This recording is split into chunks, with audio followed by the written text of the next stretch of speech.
Here we go, everyone. Those that have rolled, let me just open up the Nobles trait. So if you rolled for a Nobles trait, add your 2 dice together. And let's see what we got. We got Pates had a 10, which rules are rules for a reason. You want to see a fair application of the law whenever a crime's been committed. And Hentai Dad, you rolled a 7, a true noble.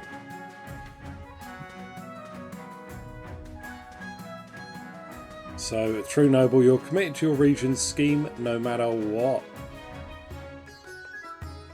So let's put the nobles away. Everyone, if you've yet to rejoin, now is the time. We'd start a new game.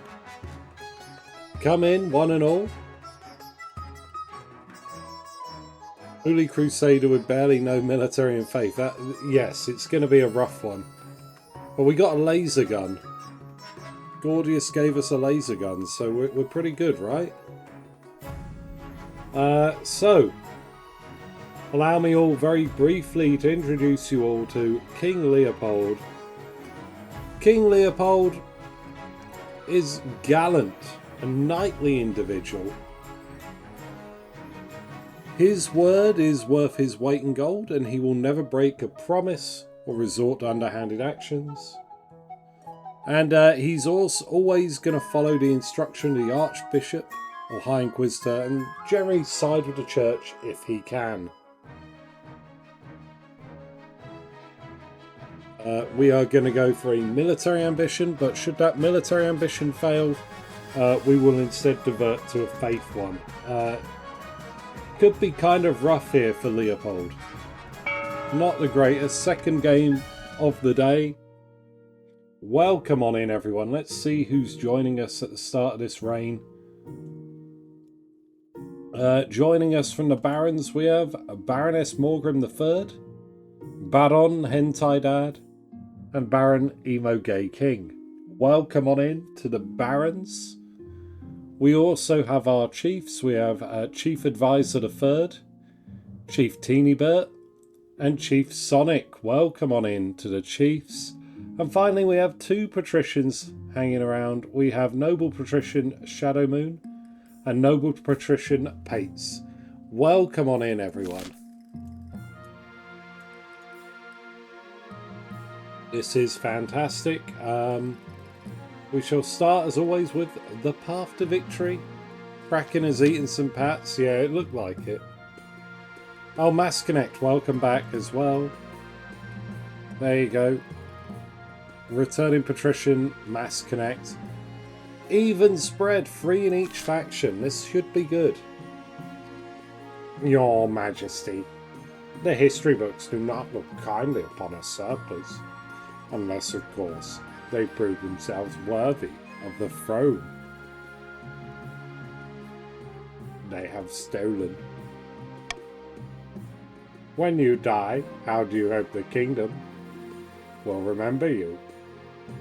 There's Glinda. Welcome back, Glinda, as well.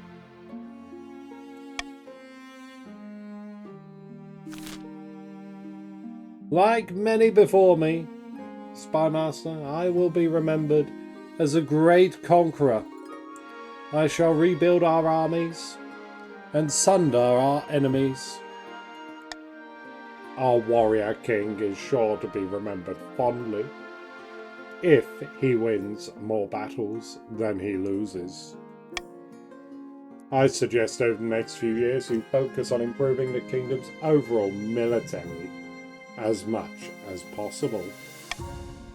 Once you have an heir, I will return to discuss how your ambition is progressing. Good luck, Your Majesty. Alrighty. Council introduction. We bloody well pulled it off, didn't we? The Barons are finally in charge. We can sort this kingdom out. Now just remember our little arrangement.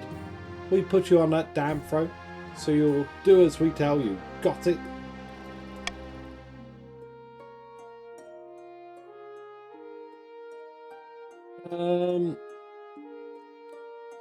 Glory to the march and glory to the ninth god. Huzzah! Now, introduce yourself to the rest of the council. Don't forget what I told you today. Who have we got from the Pats? Huzzah, huzzah! A pleasure, your August Majesty. I hope to see our kingdom prosper and grow wealthy under your reign. Yes, Mass Connect. And finally, the Chiefs of the North. Hello, we got Sonic here. Good luck in the days ahead, Your Highness. You'll need it dealing with us a lot. And with that, the introductions are done. The council hall immediately fills with raised voices. Meanwhile, what do you think? Will he be a good little king and do as he's told? Too early to tell. We should have a backup plan, just in case.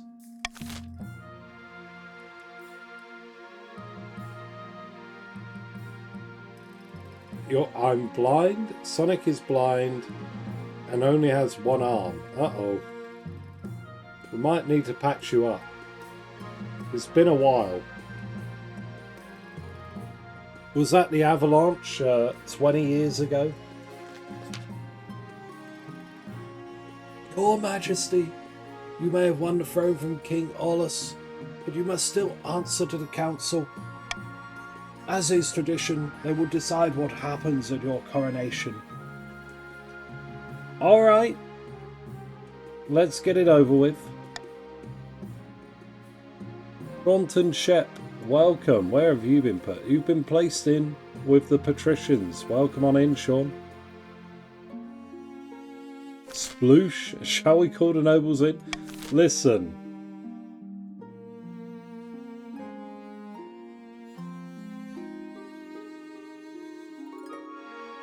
Right, we don't want to spend money. The banquet would be good. That would help with our farming situation and give us a surer footing. Shaunton, welcome on in. We're just at the start of our second reign today. I assume as you've come in with a join, you know how to play. Everyone, time to vote. C or D? My fort is now sanctuary to the wounded. Okay. Well, keep bringing them in. There's plenty of wounded to go round, I believe. Atini, I don't think it counts if you reply to someone.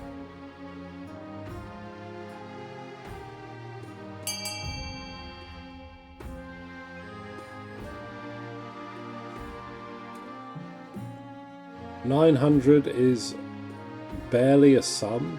900. Oh, what, the wealth? Yeah. Well, it's 300 each.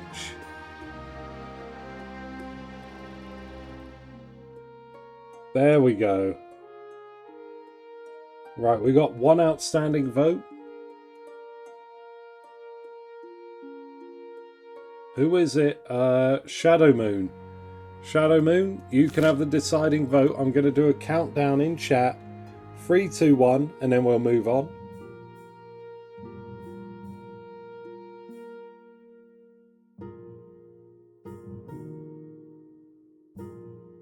Boom, boom. Okay. Well, I mean, I like a banquet.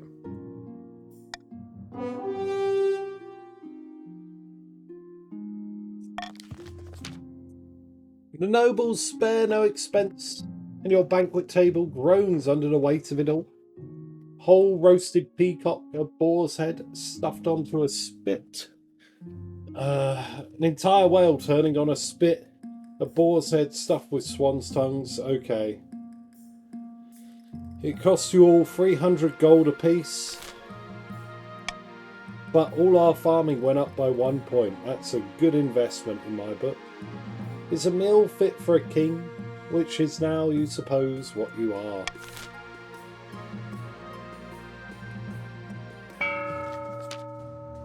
Right, eyes down for schemes.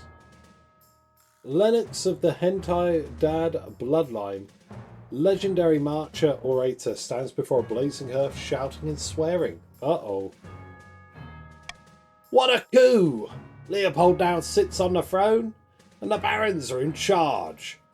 But the other regions will already be scheming to depose him. Do we stay loyal to the new king and put me on the throne instead?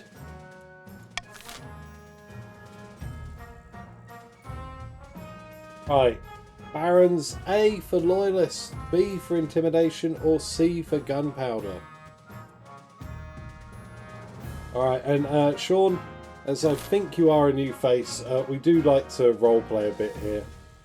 So some of your fellow nobles will be voting for some random looking stuff based off of how they're roleplaying.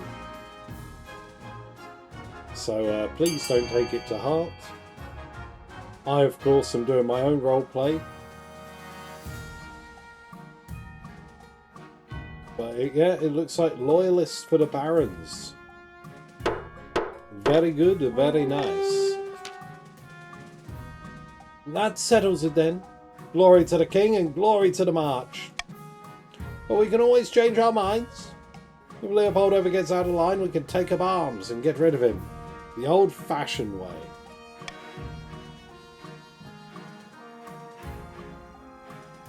The Baron's goal is to aid the king by countering the other region's schemes as much as they can. They will win the game if the king produces an heir and completes his ambition. However, if defiance gets too high, they can still change their minds and rise up in rebellion.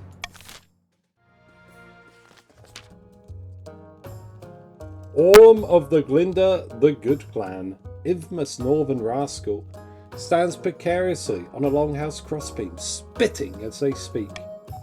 Chiefs of the North! We all know I should be on the throne. Not this imposter, King Leopold. How do we make that happen? Okay, Orm, what's it gonna be? The chiefs can go for subterfuge, doppelganger, or prophecy. Subterfuge, are they going to replace my council? Doppelganger, are they going to get body double to replace me? Or C, prophecy, are they going to summon the Lord Render to do the good work?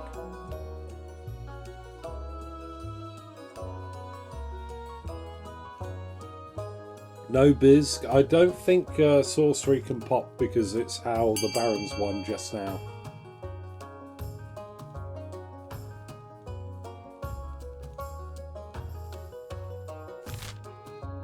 Alright, I'll wait a little bit. There's a couple of chiefs yet to vote. Winning scheme can't repeat next game. Yes, there we are.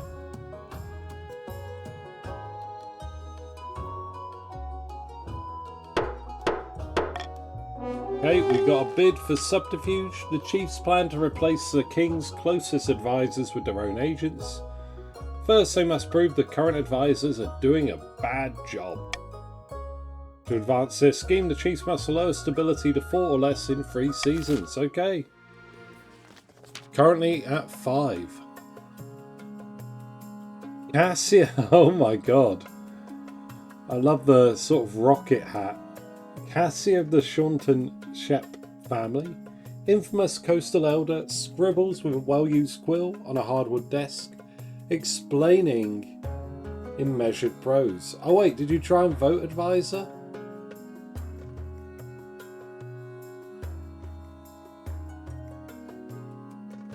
Didn't come through, I don't think.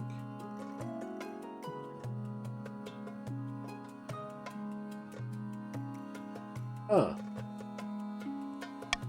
Fellow patricians of the coast, my claim to the throne is far more legitimate than that of King Leopold. Something must be done. Alright, patricians, you're going to play Monopoly. Conspiracy or corruption. I think that's all 3 of the patrician uniques. They all involve messing around with the economy to some degree or another.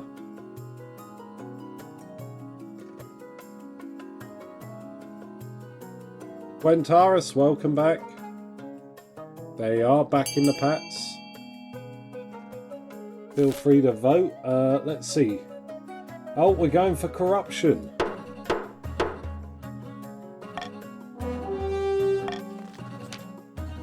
The patricians turn to plan the throne into a commodity that can be bought and sold at will. First, they must ensure that the rule of law is crumbling. To advance their scheme, the patricians must lower authority to 4 or less in 3 seasons. Okay.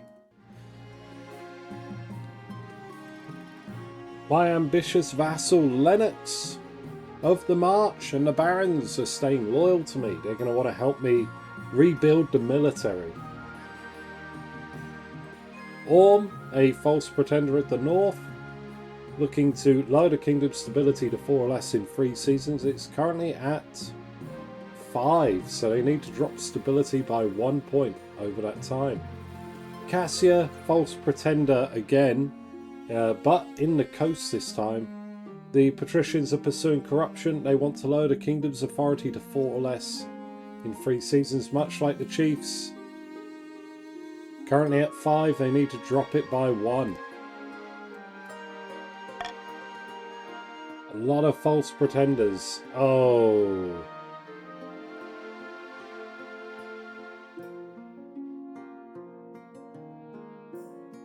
Now then. I don't think I'm going to go for golden choice. I think it's got to be iron choice. Yeah, looking fitting for military, exactly, Hentai Dad, yeah.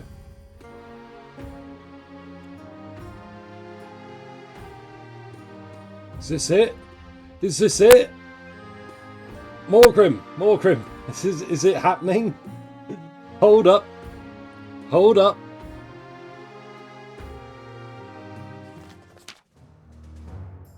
Your Majesty. Yes, it's here. That should be it. Never seen this before. Morgrim, thank you for fixing it. Oh my god. And you're here to invite me. Thank you very much. For those that don't know, the Lord's Hunt has been bugged for a while. And Morgrim has figured out how to fix it. Holy crap.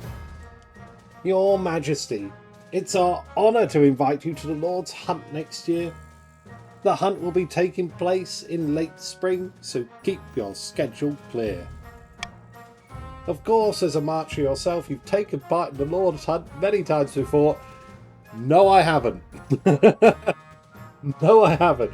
You know what to expect. No, I don't. I've seen it happen in other guys' games. So I've seen Hoy do it a few times back in the day. But I started streaming around the time this event had been bugged. So here we are. Thank you, Morgrim, once more. Everyone say thank you, Morgrim, for the Lord's Hunt, which has been delivered unto us.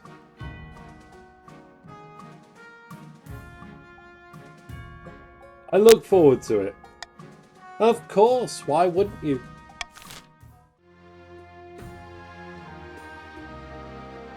Theft has taken place.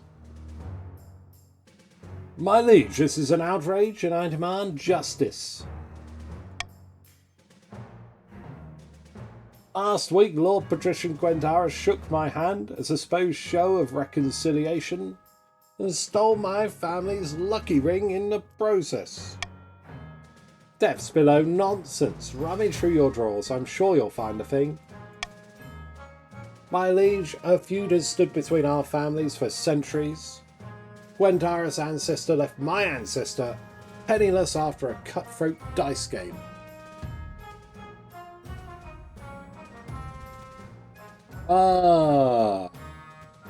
After this month is over, if you are willing to... Yeah, okay, cool, we'll do that.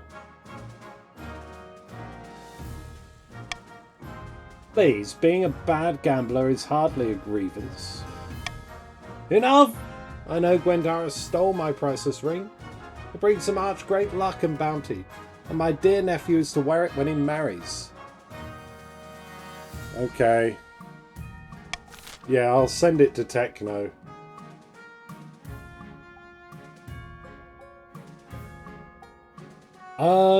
What would I do here? Oh my god, I'm so excited about going hunting.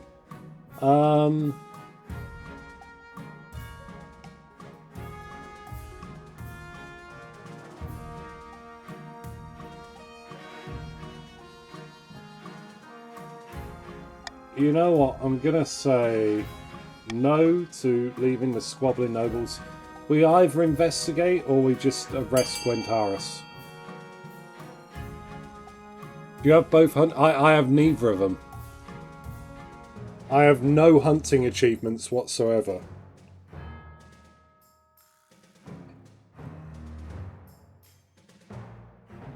So I have to kill a baron on the hunt, and then I have to ban hunting, jousting, and the arena. Is that correct?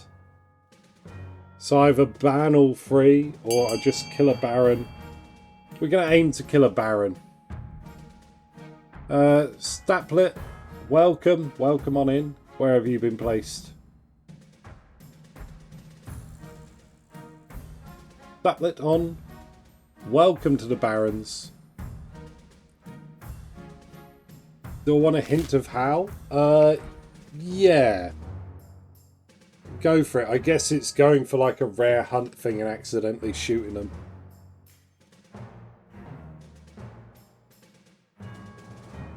Never played on streams? Well, welcome on in anyway. It's great. I hope I see that you've come in straight with a join. I assumed you know how to play.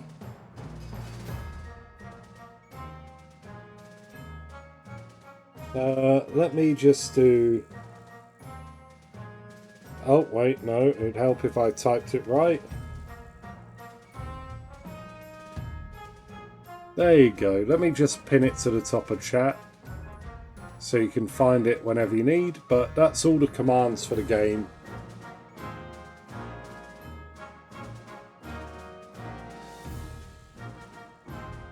Played several times with friends. No worries. We like to play with some mild roleplay rules.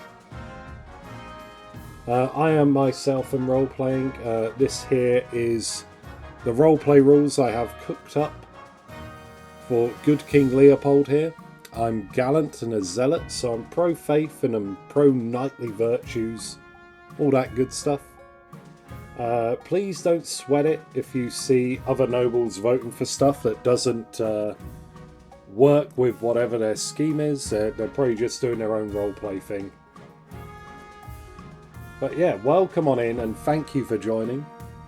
Hope you enjoy your stay with us.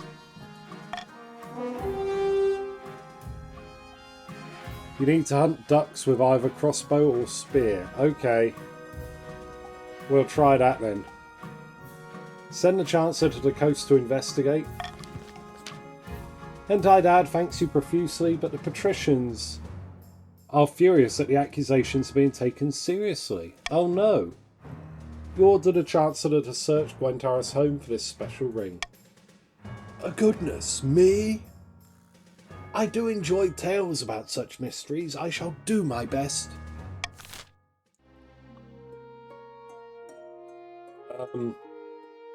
Now the Honour Guard.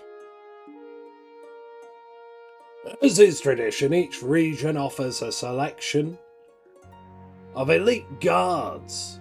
The chiefs with their most famous warrior heroes, the patricians with champion gladiators from the arena, and the barons offer a squad of battle-hardened veteran soldiers. We had a series of civil wars that destroyed military, and then the Crystal Pox came in, which finished off all the military. We're currently rebuilding a lot of stuff at the moment. Think carefully, Your Majesty. These guards' loyalties will be divided between you and their region. Of course, you could just hire foreign mercenaries. They'd be loyal to coin, above all. No need to even ask, Marshal. The King knows that our veterans are the only ones with experience of real warfare. You say that, but I've made my decision. I await your verdict with bated breath, Your Majesty.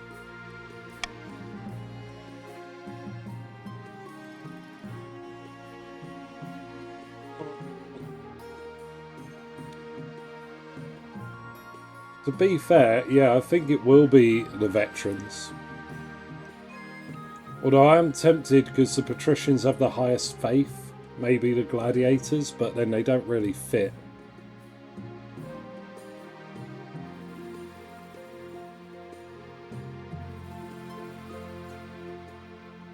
Oh, it's also political. Oh my god, 2 defiance for sending an investigation?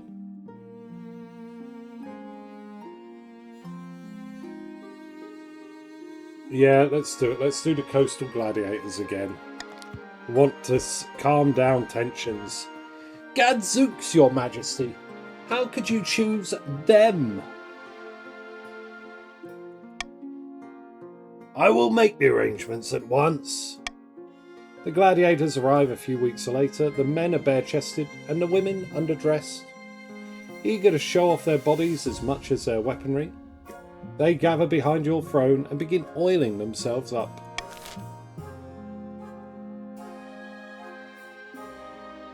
Alrighty, how do I... Can I show... The barons are loyalist. So the barons are trying to side with me and help me rebuild the military. I want to see oiled men around, of course. Who wants unoiled men, I ask you? Not me. Not in my kingdom. We're going to end the season. Now then. Oh, this is rough. Okay, so Pats and Chiefs both want authority and stability down. So then, the pro-Chief scheme move is D, the prison. The anti-Chief scheme move is C, the library. The patricians would probably want F, the theatre, to lower authority. I really don't want the stadium. Or the observatory, really. Zero faith in the march? God damn. How terrible. Here's the nobles list so you can see how much money everyone has. We're going to start the auction. Now. Type exclamation mark fund, followed by the letter of the item you would like to fund, followed by the amount of money you'd like to fund it with. The top two items at the end of the auction will be built and take effect. Everything else will get a refund. You have about 40 seconds to get your funding in, but there is a slight delay on stream, so I will type in chat when we have 10 seconds left.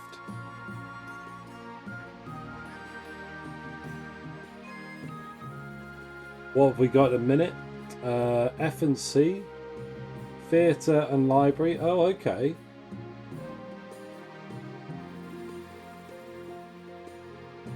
Boom, 10 seconds. Get in, don't miss out. If you were waiting to snipe, here we are. What did we end up with? F and D, didn't we? Obviously. Yeah, okay. Yikes. Yikes.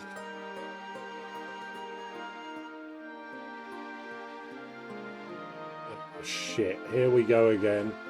Right, we'll start with Republican sentiment and then we'll go searching for the ring. Your Majesty, the printing press has ushered in an age of lively intellectual debate and revolutionary philosophy. Sounds dangerous, Spymaster. Indeed, Your Majesty. Most of the new thinkers are calling for an end to the monarchy. One in particular, someone called Clarissa Agony, has written an influential pamphlet about the rights of the commoner. She argues that peasants deserve minimum wages, voting rights, and basic sanitation. By the old gods, we have to do something about her. My common folk has started asking me to pay for their medicine. Sonic, I thought you'd be down for that. I thought you were cool, Sonic.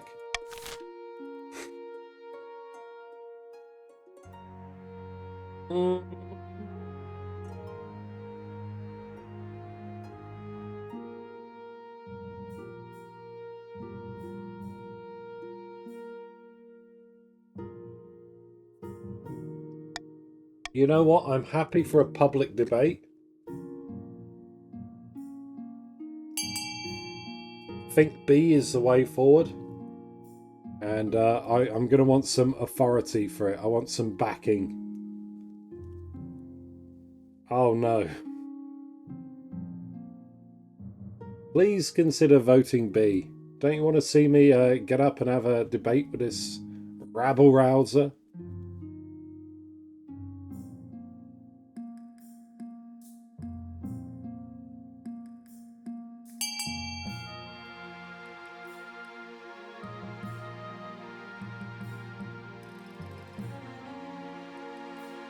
How many of you are there? 13? Only 7 votes at the minute. Okay, I'll do a final countdown. It's very close. 3, 2, 1, and we'll be moving on.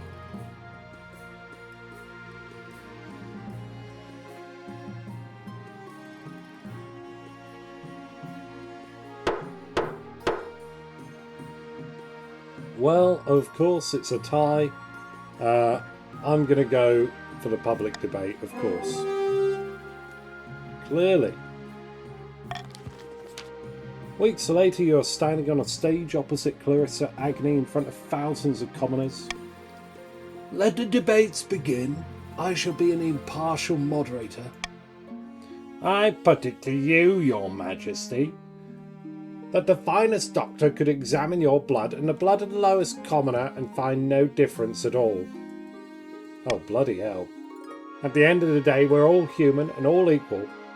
You were just lucky enough to be born at the top of an outdated political system.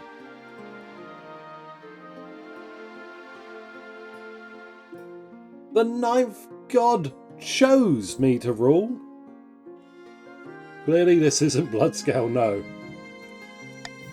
The common folk murmur worriedly amongst themselves. We can't go against the will of the ninth. You and Clarissa go back and forth for hours arguing over the political foundations of your kingdom. Finally, the sun is setting in the sky.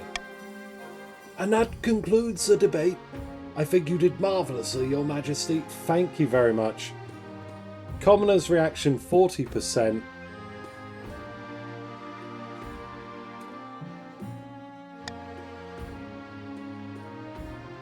You wave at the crowd. The commoners just jeer and boo. I'm sure they're not booing you, Your Majesty. Maybe they're booing me. I must have moderated the debate badly. Clarissa Agnew is carried away on the shoulders of the crowd. After that, the peasants are only more insistent on their demands. Uh-oh. Soon, commoners across the kingdom are campaigning for their rights. Riots block the streets and strikes shut down the mills. Ooh. I don't like it.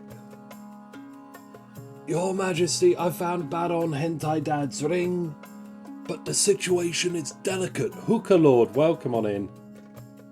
There you are. Welcome on in. We're just now getting into the swing of a new game.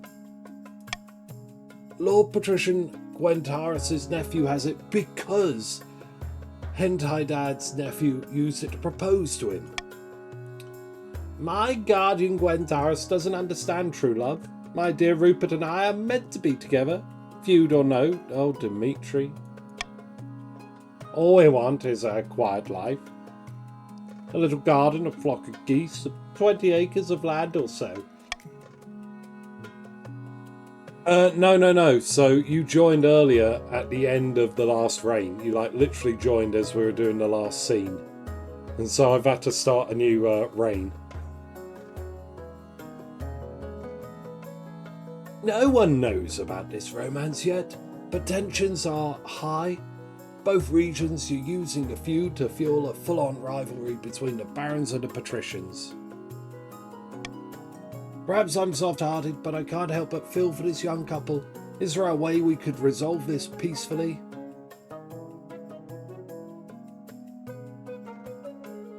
I'm going to publicly forbid it, and yeah, no, they shouldn't be bucking the trends like this. Great God, Your Majesty, how could you do this? Ah, that's a shame, Your Majesty. Probably sensible, but I do feel sorry for the pair of them. As Dimitri storms out, you prepare your letters to his guardian and Baron Hentai Dad. They're both outraged. that their wards have been sneaking around behind their backs and packed them off as far away as possible, one to learn diplomacy in Curth, the other to join Archduke Shomo's court in the Isle of Sorb. You hope the matters of romance are resolved. No love today, no. We need an army, not love. We need war. We need blood and steel. Your Majesty, it's important you find a spouse sooner rather than later. I'll take the liberty of finding eligible candidates. What is your preference? Men, women, or do you not mind? Men, Chancellor. Show me the men. Thank you, Your Majesty. I'll send out messages to most influential noble families in the kingdom. Let's see what they have to offer.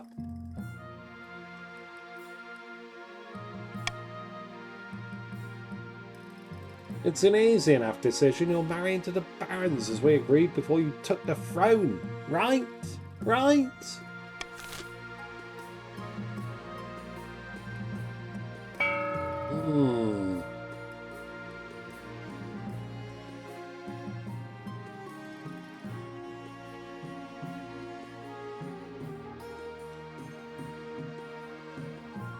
I'm all for love too, and war. Okay. And bees. Love, war and bees. A winning combination. Let's see. I would like a little more cash, but...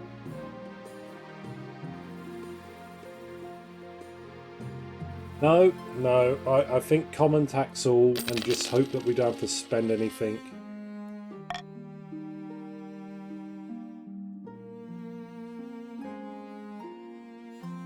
Oh, bugger. Okay, marching for a republic, then panicking the council. Your Majesty, the people are demanding a republic. Thousands are marching through the capital waving banners and signs. It's peaceful, for now. The population are fed up with the very concept of monarchy. If we don't act soon, they'll storm the palace and drag you out by your neck. Perhaps we could throw them a bone, maybe write a few amendments to the Constitution taking power from the Crown and giving more power to us nobles.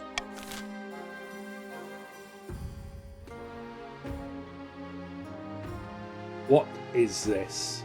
What is this? Power to the nobles? I'm happy to address the crowd. Alright, I'm happy for B. But no, I'm not giving more power to the nobility.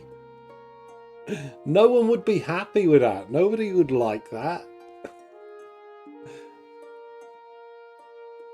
Come meet the new boss, same as the old boss, another pompous noble that's never had to work. I shall address the crowd, as I did once more. Clarissa, you need to step down from this madness. You head out with your coastal gladiators in tow. The march is even bigger than you imagined. The commoners' footsteps are like rolling thunder. Climb up onto a balcony, cough a few times, and deliver the best speech of your life. Whoa! The peasants listen spellbound. Their signs and banners are lowered. They mutter amongst themselves and begin to drift off home. Holy crap! Critical success. Oh, we did it. We saved the city. Afterwards, you can't even remember exactly what you said, but it's undoubtedly effective. Talk of a republic dies down as quickly as it sprang up. Beautiful. Fantastic. Now we've got to sort out panic in the council. Your August Majesty, I bring bad news from the coast. We're receiving reports of... I am sure your news can wait. I bring urgent tidings from the north that demand the king's attention at once.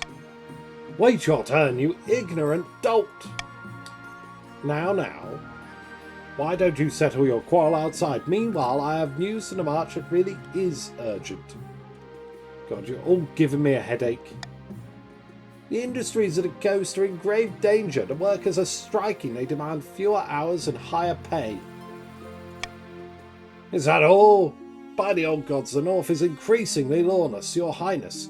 Some chiefs are taking advantage, declaring themselves independent of your rule. Ugh. My news is worse still. Order in the march has broken down, your highness. Some battalions have killed their own officers and begun roving the wilderness like common bandits. All of these problems have arisen because the kingdom is increasingly unstable, your majesty. Something must be done. What do you suggest, Chancellor? Unfortunately, we lack the resources to tackle all these problems at once. We must vote on which matter to prioritise. All right. Okay.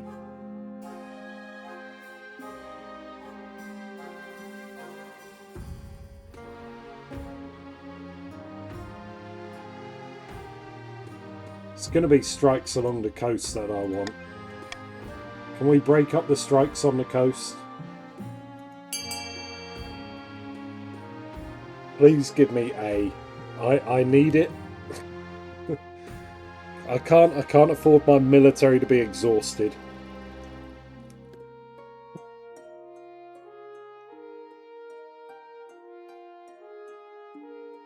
God damn it. I came here to be a conqueror. Now I'm just having arguments with peasants and board meetings. Ugh. Thank you very much for your support. You send your troops to break up the strikes. After the resulting riots had died down, the strikers reluctantly get back to work. The patricians are satisfied that you've enforced order, but more and more workers abandon the coast altogether, seeking employment in the other regions. Well, it makes sense, the other regions have more money. The crisis on the coast has been quashed, making the kingdom as a whole slightly more stable, but the nobles of the other regions feel as though you're ignoring their problems. Well, damn, son, I don't know. It's not great, is it? My delay is extreme? Oh, I'm sorry to hear that. There's not a lot we can do. From 2 to 6 stab in one season. Yeah, it was a big swing there. Now let's see. Sign. What would I want in a partner, in a spouse? What kind of man do I want? I want a man that knows how to fight. A man that's in good with the church, a religious man. Those would be the things I want to look for, I believe. I've found 3 potential matches for you. 1 eligible young man from each of the kingdom's 3 regions. Choose wisely, you'll be securing a powerful alliance. It did say you promised to marry a baron. Oh! That is true. I promised to marry a... I guess. And I wouldn't go back on my word. Okay. I'm gonna hold that. The Baron better not be a terrible thing. I'll give the Baron like a buff. Alright, I'll look more charitably at him. But he's still got to be in decent shape and better than the others, pretty much. The Chancellor leads you to the Great Hall, where they've arranged 3 portraits on easels for now. Each is covered by a cloth. Alright, let's see them. They whisk away the cloth from the first portrait. This is Asgul, firstborn son of the Northern Teenybird clan. Apparently the other Northerners have nicknamed him Windspeaker. Can't imagine why. He keeps the company of witch women and godspeakers who taught him mysterious secret. Had a bit of a controversy a while back when his clan hall burned down. He was blamed somehow. I hate it. Witch women and godspeakers. Ugh. Pagans. Ugh. Not interested. From the coast we have Lucian, wealthy heir of Lord Patrician Chante Steps estate. He spends most of his time in the solitude of his villa, so I know little about him. Okay. He does look quite dapper, though. The long black hair with the this outfit with like the lime highlights. Okay. And finally we have the March's offering. Martin's kind of prestigious Stapleton bloodline. Typical Baron, really. Loud, brash, self-absorbed, but mostly well-meaning. Yeah, because I won't be here tomorrow, Chaz. I'm working late, so I won't be able to stream tomorrow at all. Apparently he's a hell of a fighter, brave as a lion, tough as nails, a terror to behold. That's just about the only thing he's good at, actually. Great. Wonderful. He can fight. He's a Baron. Yes, yes, yes. Let's have him. What do you think? Of course, by picking a candidate, you'll anger the other regions, but you'll gain a lifelong alliance.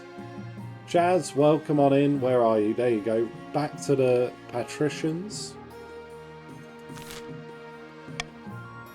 It all came together. I've made my decision. Give me Martin of the March. Excellent. I'll make the arrangements. Wow, look at this. We are doing great. Chaos in the kingdom, is there? Up in the north, Chief Teenybird is hosting a grand feast at her clan hall. The kingdom is fine. No one's calling for the king's advisors to resign. We need to step up. More chaos, more panic. Then we can swoop in and take the kingdom under our arm like a wee duckling. Aye, and if we don't like it, we'll squeeze. The chief's aim is to lower stability to 4 or less. Beautiful. Beautiful. Chaos isn't happening yet. Wallowing in corruption, though. In a dingy seaside tavern, 2 patricians of the coast meet to plot their latest scheme. Blood and ashes. Damnation. Sea and storm take us all. Whatever is the matter? I offered cash to a palace official. He acted like I was trying to give him head lice. The bastard almost turned me over to the watch. I had to make a quick getaway. It doesn't surprise me. The king has an iron grip on the throne. No one dares move against him. So there's no room for some good old-fashioned bribery?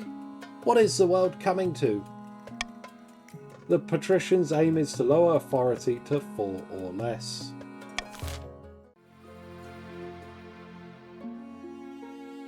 We are so good. We are so good. We are so good. Oh, don't you love it? I want golden choice. I'm gonna use that to improve my monarch's choice. And here we go. The royal wedding, yeah, bad press. The Lord's hunt. Let's start with the Lord's hunt. Let's see. After several days riding along muddy roads, you have arrived in the march for the Lord's hunt. What weapon did you bring for the occasion? I will bring a crossbow. And what animals did you bring to help you catch your prey?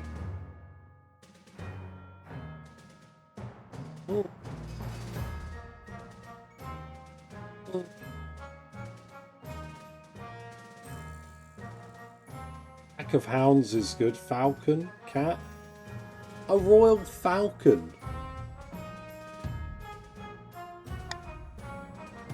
Your Majesty, please you could make it.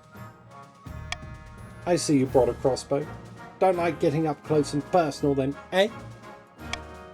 And you brought a falcon. Good at small game, Your Majesty, but I hope you're not hoping to hunt a deer with that thing.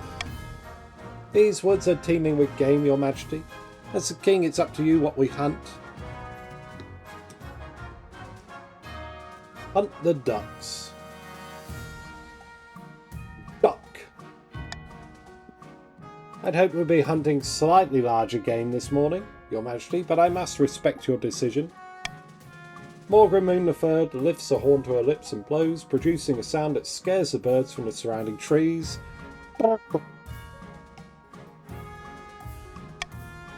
Let the Lord's hunt commence. Onward.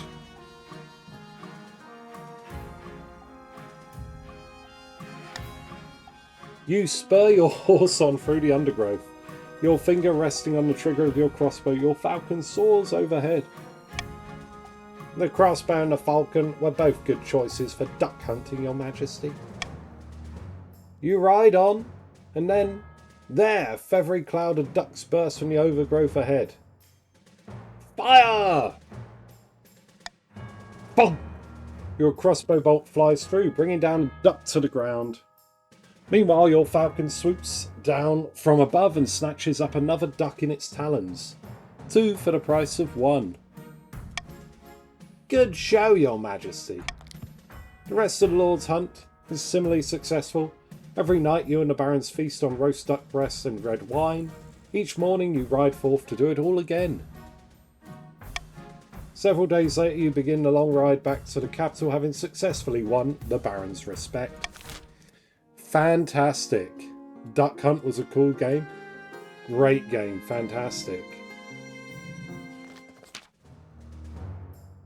Your Highness, you must have seen this. Look at it. It's a poster for Rupert and Dimitri, latest play by the playwright. Leader of the Bright Stags, a popular marcher theatre troupe. They dramatised recent events in the march. The play is horribly disrespectful. They practically have me breathing fire and threatening to murder my nephew. And surely my liege isn't such a tyrant as the Bright Stags suggest. Ooh. Ooh. Ooh.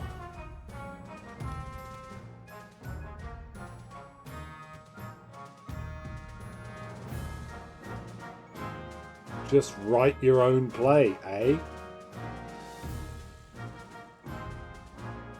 No, I'm a bit of a tyrant. I'm going to pay you all to throw the playwright and the Bright Stags in the dungeon. 500 gold, everyone, if you vote B. Let's just pack them away. Ephra, welcome on in. Ephra, we just had the Lord's Hunt. Welcome. Welcome back to the Chiefs.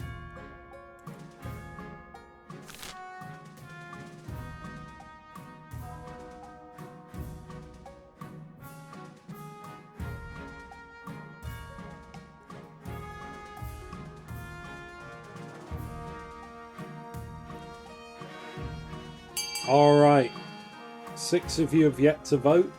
Vote B for your 500 gold. I'm going to do a final countdown in chat. 3, 2, 1, and then we'll move on.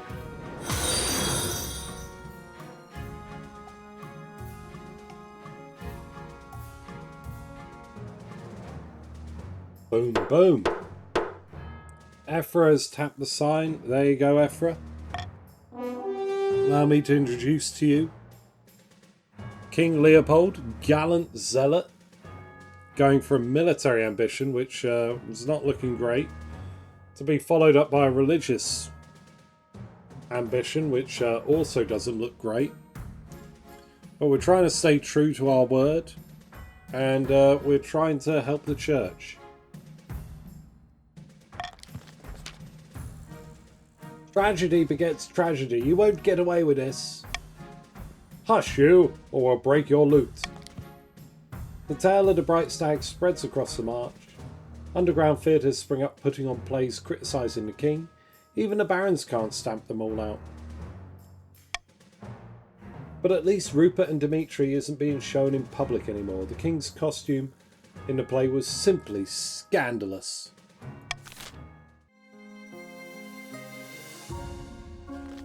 Here we are. Your wedding to Martin is naturally the talk of the kingdom. Nobles and peasants alike travel from across the realm to attend. For a week and a day, the capital is one giant party. It feels like you're the only one not taking part. Instead, you're getting ready for the ceremony. Soon enough, you're standing in St. Bertram's Cathedral with Martin at your side. Do you take this man as your lawfully wedded husband? I do, Archbishop, I do indeed. Then I pronounce you king and husband. After the wedding, of course, there's a feast, and after the feast, a dance. Your new husband Martin dances so vigorously that he spills wine all over himself. By the time you find yourself alone with Martin, it's past midnight and you've never felt more tired. Good God, I'm so drunk! Yet somehow not drunk enough! Whose arse do I need to kick to get more wine? Servants, bring us more wine. Ha ha, that's the spirit. So, what do you like to do in your spare time, darling? Hit people! Joking, joking, joking. I just do weapons training and exercises. Most of the time. What did you think of the wedding? Damn beautiful from start to finish, wasn't it? I had a whale of a time. Shall we go to bed together, dear? No time like the present. Ha ha! He swigs back the last dregs of his wine and leads you to bed.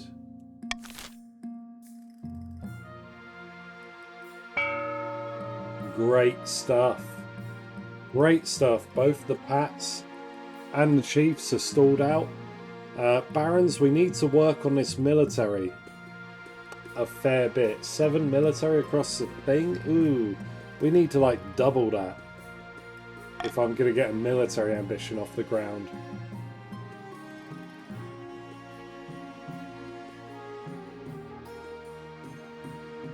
Okay then, here we go. Rising tempers, paper full of news, crystal pox. Let's start with the pox.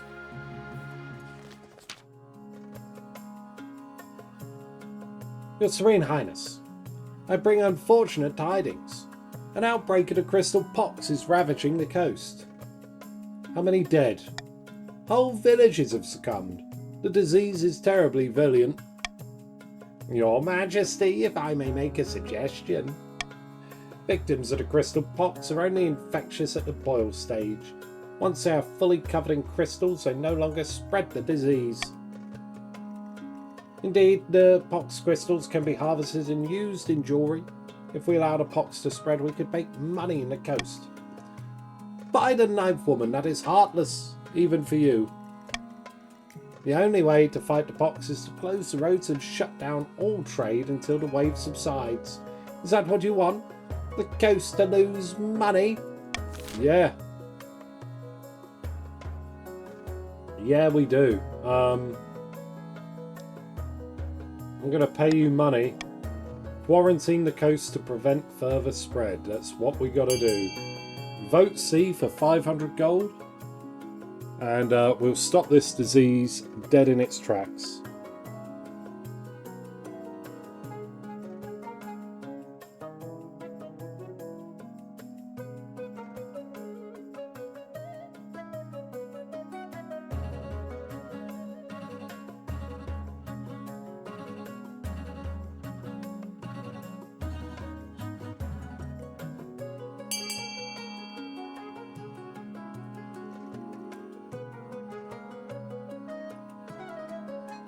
Alright.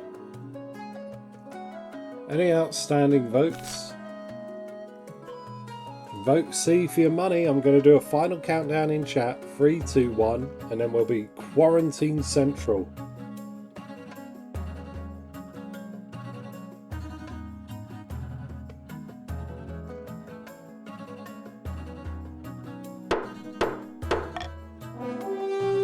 Visor, I think, yeah, you did get in.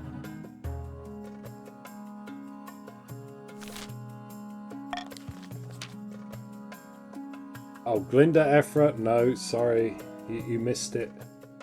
Blockades are placed on the roads leading in and out of the coast. Nobody goes in or out.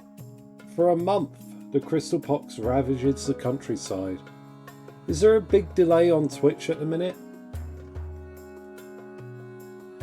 Too fast? No. I'm doing what I normally do. When the blockades are lifted, many fields lie fallow, with no farmers left to tend them. Coastal villages are dotted with gleaming statues of the afflicted. Yeah, so it's a delay on Twitch to some extent. 5 to 10 seconds right now. I mean, is chat still up to date as I speak? Hold on. I'm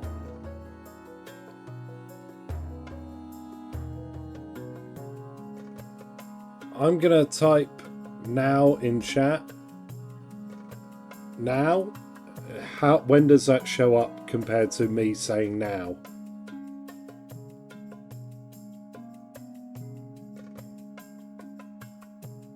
What happened last reign? The king got turned into a statue. Test. Test. Yeah. 5 to 7 seconds. 6 second-ish delay. Okay.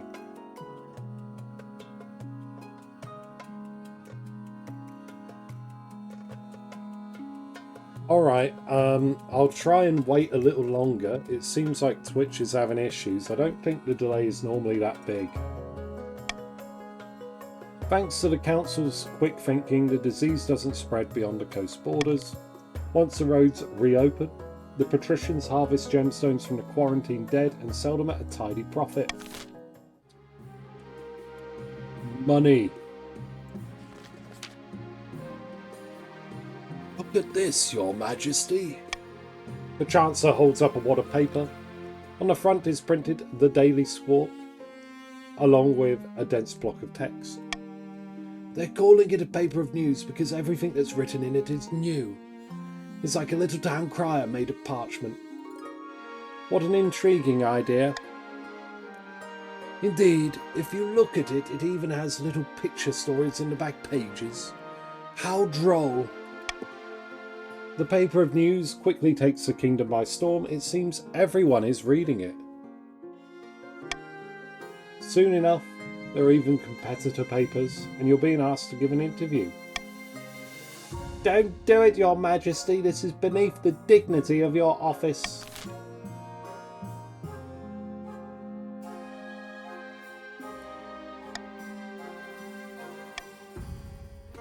I mean, censorship isn't terrible.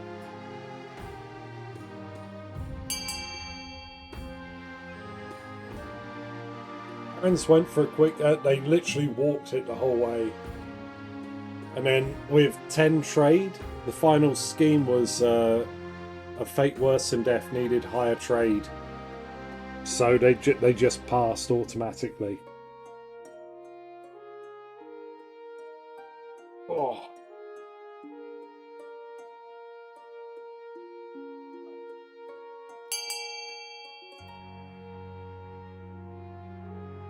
Alright, I'm waiting a few seconds. Just so everyone can get in.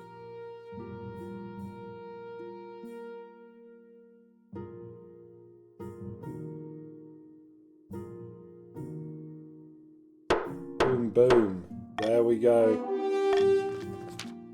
You've never had a conversation quite like this with a commoner before.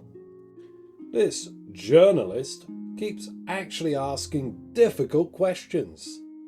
To your face. How do you respond?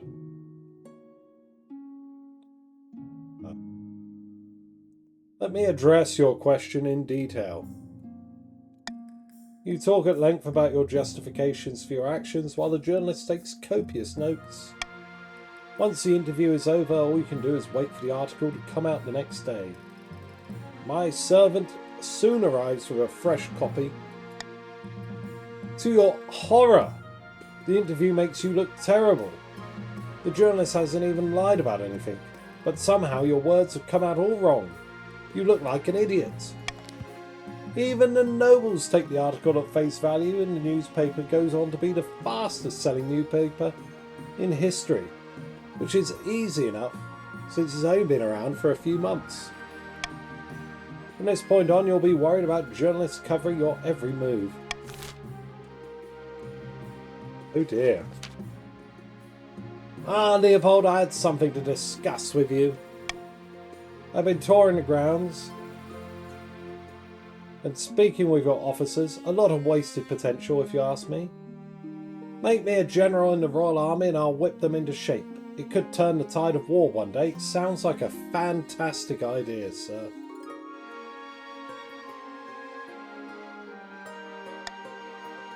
Grand! I'll have them up to snuff in no time. Despite your other generals grumbling, you hold a lavish ceremony in which Martin is decorated with a number of meaningless medals and given a new fancy sword as a badge of office. But to no one's surprise, not much changes over the coming weeks. If anything, Martin is out of his depth. Uh-oh. General Martin not doing the good work anymore.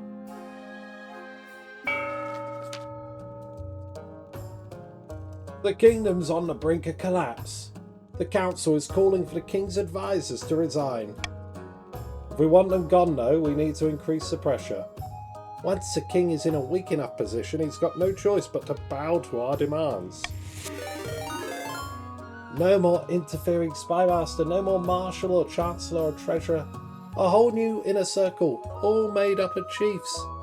Default Dan, thank you for the raid. Welcome on in, everyone. Dan raid. Welcome, welcome. My only raid emote. It's a good emote. I like it.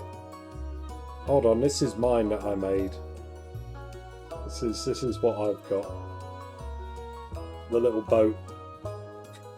But welcome on in, raiders. We're playing King of the Castle. How's it going? It's going well. The barons just won a quick victory by turning the previous king to stone, and now their claimant is well, trying to make sure that everything's on the up and up.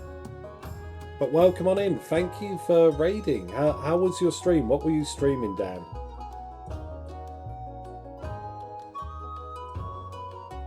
For the next stage of their scheme, the chiefs must lower authority to 4 or less in 3 seasons. For those that don't know King of the Castle, you can join in with us. Everyone in the chat can join the Council of Nobles by typing !join, followed by their pronouns of choice, and they'll get assigned a region that their noble is representing. And each of the regions have their own schemes to try and supplant me from the throne and put their own claimant in charge. So as you can see here, the patricians are aiming to corrupt us. The chiefs are trying subterfuge to supplant my advisors. And the barons are staying loyal as they just put me on the throne. Played some Rust on a private server. Good. No griefing then. Did you manage to make a gun? I'm pretty sure gun is like the highest level. Some sort of rifle or AK-47. Right, everyone. We got our second auction of this reign here. Looking at so we got 2 factions that want to lower authority. F the theatre is their ticket. Otherwise, looking at other stuff. Nothing for military. Okay. E, the Grand Bazaar might be nice. C, the Cathedral would be nice. A, the Aqueduct is nice. A, C, and E, all very nice options. So I'm going to start the auction now. Type !fund, followed by the letter of the item you would like to fund, followed by the amount of money you'd like to fund it with. Top 2 items at the end of the auction will be built and take effect. Everything else will get a refund. But everyone, please kindly consider giving Dan a follow. Hold on. We've got about 40 seconds to get your funding in. Where are my manners? Oh, thank you, Morgrim, for doing that. Please consider giving Dan a follow. They're pretty cool. I've watched a couple of their streams. Let's see here. 10 seconds left. Don't miss out.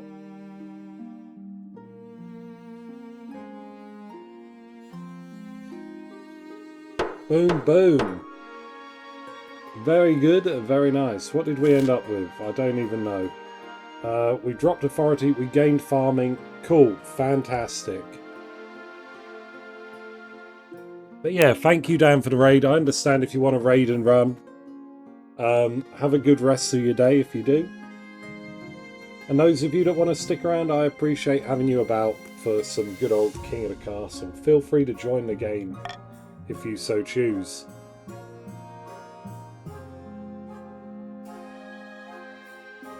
Oh dear. Wild beast attacks. Here we go. Wolf warrior, welcome. There you are. Oh, look, and you've shown up in the event. Your Highness, I bring ill tidings from the north. Wildlife has gone berserk in rural areas. They're attacking villages and travellers all across the region. Speedrun appearance yet. Joins, immediately shows up. Beasts, you say? Can't you deal with them yourselves? No, tell me more about these creatures. They're great hulking beasts, clearly twisted by magic. Some say they walk and talk like people. The northern warriors are afraid. They say the creatures are a dark omen, sign of the end times. Devs below, what's got into these chiefs that they can't handle a few wild animals? The other regions have plenty of their own problems, Your Serene Highness. No one wants to march up to the frozen north for something like this. You're all as useful as nipples on a breastplate. Point of order, Your Highness. Though the church's presence in the north is minimal, we could provide shelter for those who need it. All will be welcome, whether their adherence to the true God or not. It's the least we can do. Or if you can afford it, send a detachment of mercenaries who aren't afraid of a few wild bears. That should put an end to this crisis.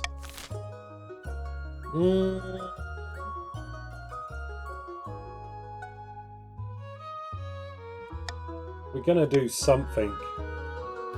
You all may vote as you please. We can have a military buff, or we can send everyone back into the churches. Whopper, welcome back. As you can see, we're on our second reign. And we got a song request from Wolf. Let's see.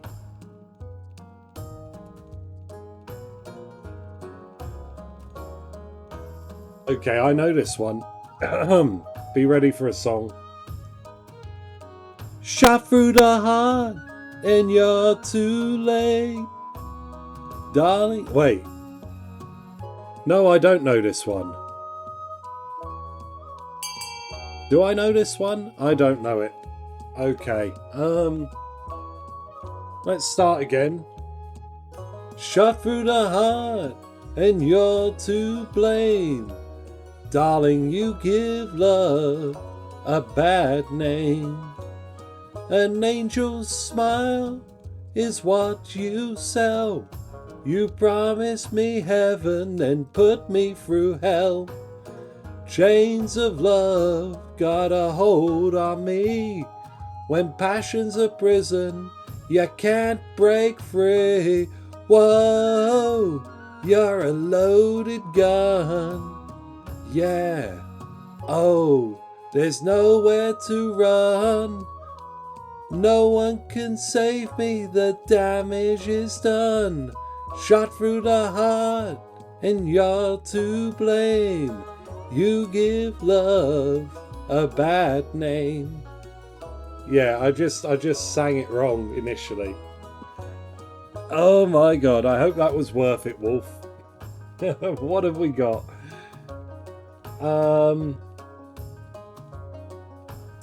Well, would you look at this? You sang the chorus instead of the verse, yeah. We do our best. We do our best with our singing. Alright, anyone want to break this? A final countdown, I guess? I mean, yeah, okay. I'll wait until I see him on stream.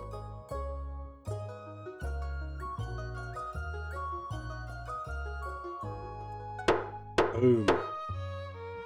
Okay, tied at 5.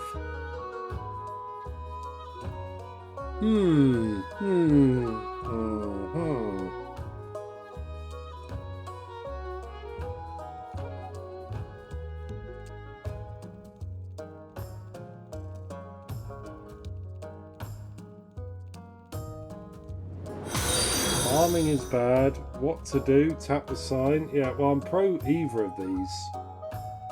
Really.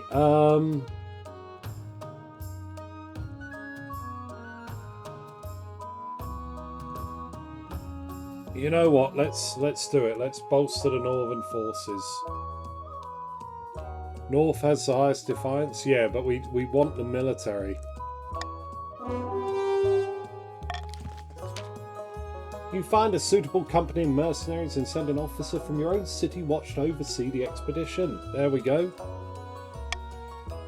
They return with tales of a glorious hunt and legendary northern hospitality. Chief Wolf Warrior II is happy to report the beast has been forced back into the wilds.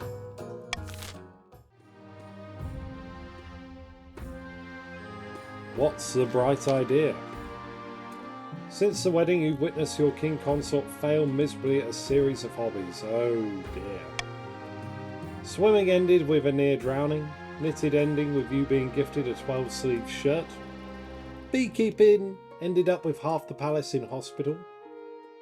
Despite all of this, Martin never gives up. I've had another great idea. Oh, I can't wait to hear it, darling. I was looking through the law books and found a long-forgotten decree saying that the king can appoint their king consort as a regional governor. The appointment only lasts half a year, but during that time, I'd have total executive power over an entire region. Isn't that exciting? Imagine what good I could do. Which region were you thinking of, Martin? Not the March, obviously. The barons know me too well. I don't think they'd listen to a word I say, but anywhere else would work.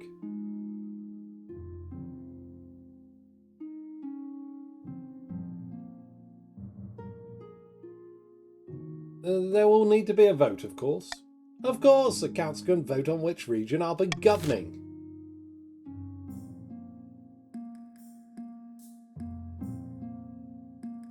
Oh no. Oh no.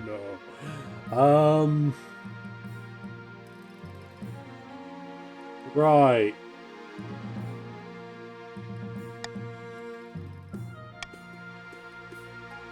I'm not going to golden, I'm going to iron A. Wait, no. What I'm going to do, I'm going to iron B as a detriment, alright? The patricians aren't doing too hot. So, you know, if you're going to put him in charge of the Pats, I want at least some authority to shore up whatever's about to happen.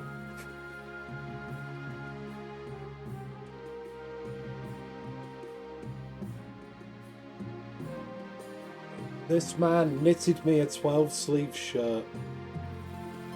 I hope you're ready for this.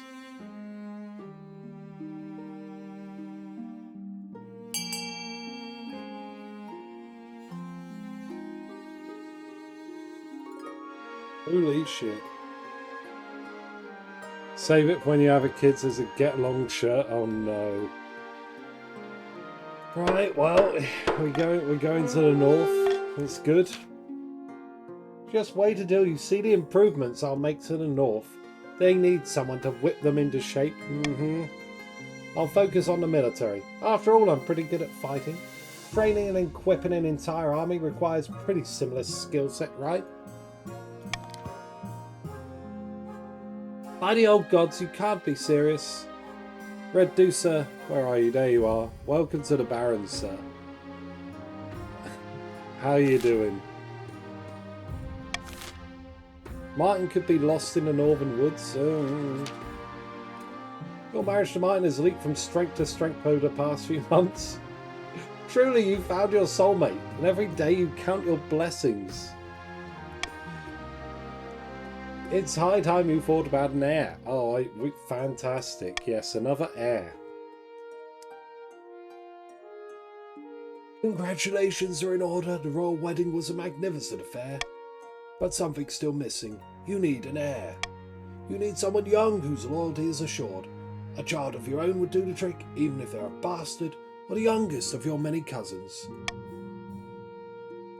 My husband and I will have a child together. Ah, the traditional method. No one will object to that. I'll arrange for you to take a month off from ruling so you can get down to business. Okay.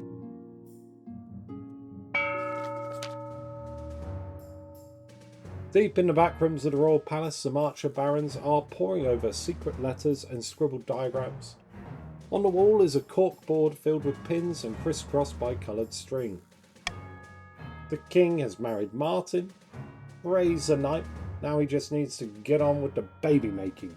We can't hold off the other regions forever. Aye, the clock is ticking. The kingdom's increasingly unstable, and I bet my doeskin boots it's the chief's work.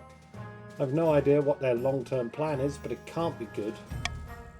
Then we got to keep up our efforts. King Leopold isn't going anywhere on our watch. The barons must continue to aid the king by countering the other regions' schemes. They will win the game if the king produces an heir and completes his ambition. Here we go.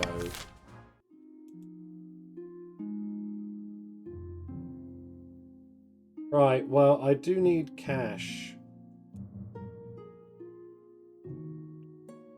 Is that good? I mean, I can't really afford to tax the chiefs because they're pissed off.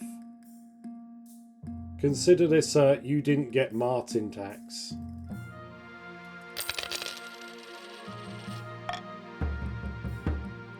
Oh, chiefs can rebel now. That is terrible. That is horrific.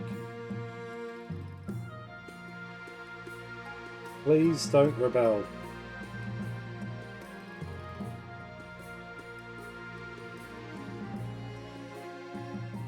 Got refugees and famine in the coast. Oh god, okay.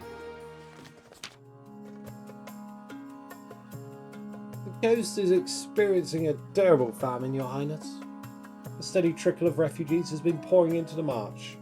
Yes, it's a terrible tragedy. They're looking for food and steady work, but finding neither. They've turned to begging. The streets of the Marcher cities are crowded with coastal vagrants.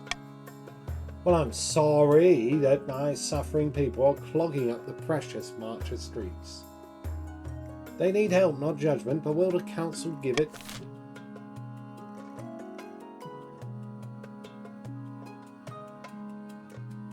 You know what? I'm happy to do it myself, but I want I want some authority for it.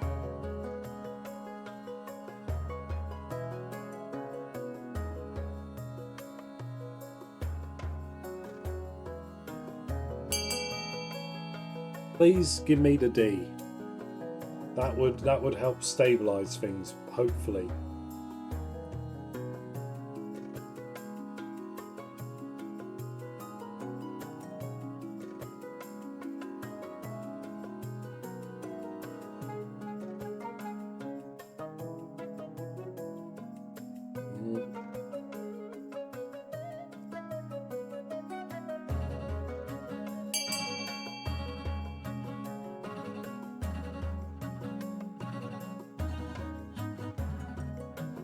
Can't be opposed giving the D to the monarch yet. Alright. Thank you very much, those that voted for it. Gonna personally hand out bread. There's one reason. Yes, I know it. Oh dear.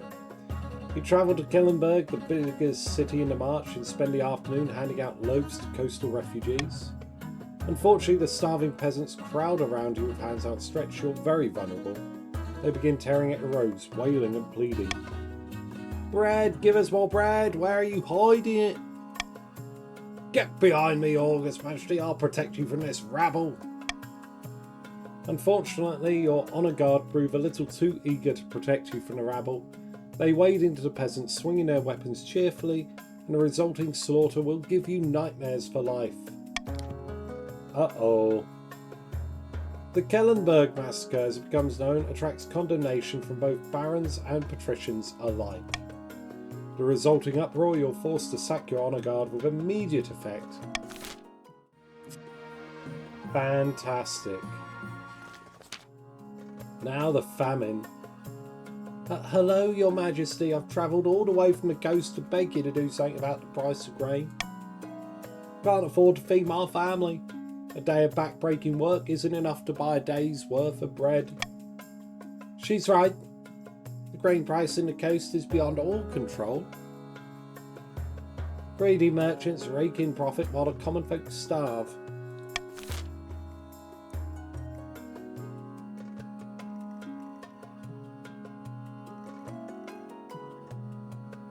Well, it's a good thing I got the authority. What I'm going to do, I'm going to pay you all. We're going to put a price cap on grain. This will fix it, right? Vote A. Famine after famine. The coast is just doing coast things. It's how the coast cooks, okay? Like, they flounder about, get absolutely wrecked.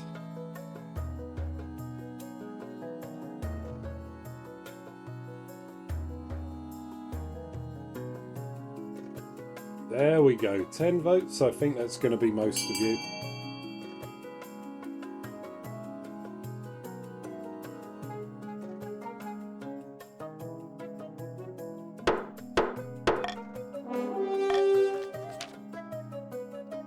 You place a strict price cap on grain. When the wily merchants find a way around it, you order a few of them hanged as examples to the rest. This short, sharp lesson does wonders. Soon enough, grain is cheap again and no merchant dares say a word. Hopefully most of the peasants will stay alive until next harvest. Fantastic. Am I going to survive without an honour guard? We're going to find out. It's a starry winter night like any other, until you awake to a screaming in the courtyard. Get up and investigate the sound. Rubbing sleep from your eyes, you trudge over to the window and push it open. A cool breeze washes over you, as does the pale light of the crescent moon. Then you hear it again, a blood-curdling scream, followed by the guttural shouting down below, then a deep guttural roar. Something is attacking the palace watch. Find a weapon and head downstairs. You look around the room, there's an assortment of arms to choose from. Our crossbow, definitely. That's what we used for hunting. It's time to hunt bigger game than a duck. Brandishing the weapon in your hand, you feel it for its weight before slowly pushing open the chamber door.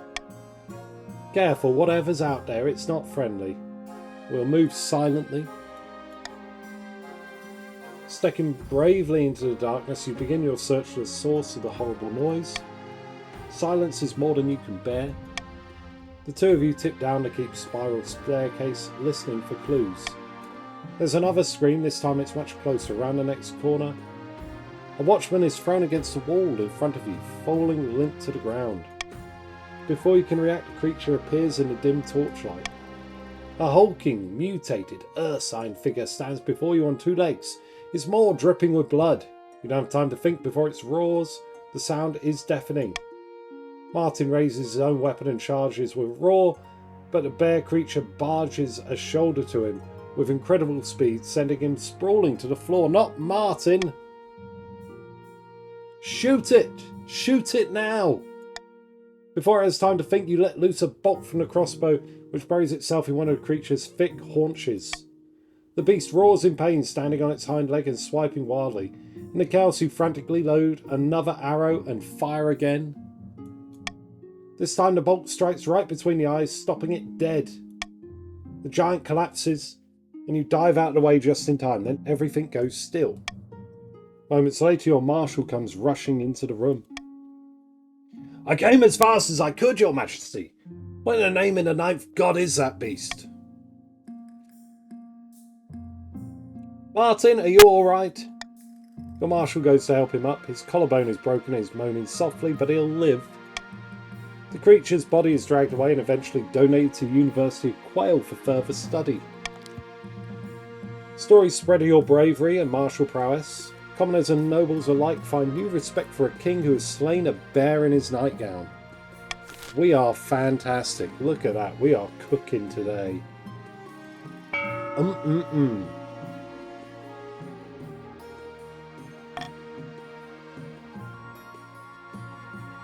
Okay, let's see. Falsely accused, governing the north. I want to see governing the north. That's quite a rare one. And then we'll do falsely accused. Your Majesty, your King Consort's governorship of the March has been nothing short of catastrophic. The last 6 months have been a litany of disasters unlike anything I've ever seen. How could you do this to us? Hope Martin would rise to the occasion. It's not so bad, just a few minor setbacks. I thought the soldiers needed a taste of real battle, so I had them fight each other. Unfortunately, I told them to use their real weapons. The blood! So much blood! But on the bright side, the survivors have much more combat experience. Oh well, darling. Better luck next time. The clutch. Well done, Martin. That's just what I thought. I'm so glad I have you to support my dreams, dear. Yes. I lost 2 fingers. I'm down to 2 and a thumb. It's rough out here. Your Greatness, I bring bad news for our newly constructed prison in the north. Yes, Ephra. One of the prisoners, a murderous rogue by the name of Mousejack Jamforth, has escaped. His location is currently... The doors bang open. A grubby-looking peasant strides into the council hall, escorted by an anxious watchman. In this room? Sorry, Your Majesty, he said it was urgent. He was pretty persuasive. Your Majesty, I swear I am innocent. Chief Ephra Bobazar threw me in prison on trumped-up charges simply because I said I didn't like his hat. Ha ha! Your Majesty, I have no idea what this fool is talking about. You're not even wearing a hat. I know, you've abandoned it because it got insulted so badly.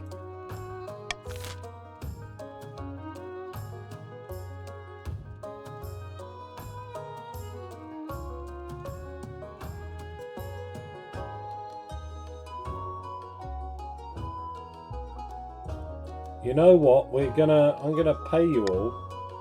Let's have the Spy Master investigate further. 500 gold for C. Vote hat.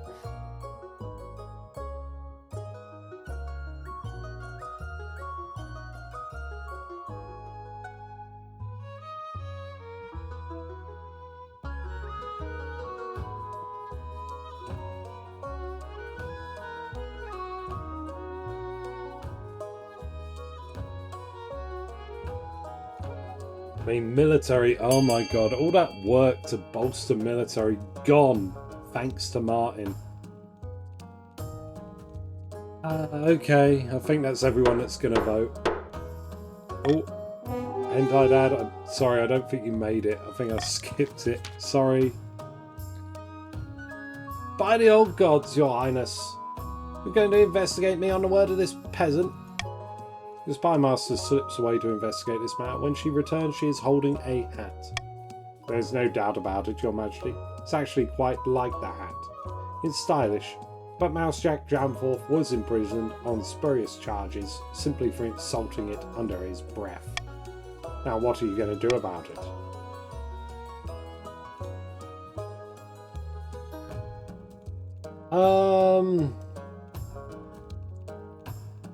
Honestly, Ephra, it's time for a show of force. We're going to put you in jail. It takes 7 watchmen to restrain Chief Ephra as he is dragged down to your dungeons.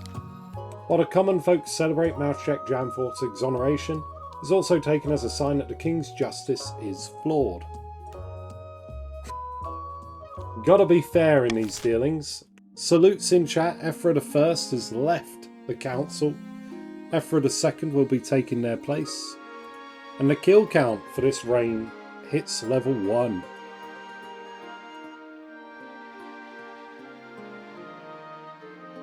In the name of knowledge. For reasons you can't quite fathom, a cloth-covered cart is wheeled into your court. It stinks all the way to the thereafter. Your Highness, I bring troubling news.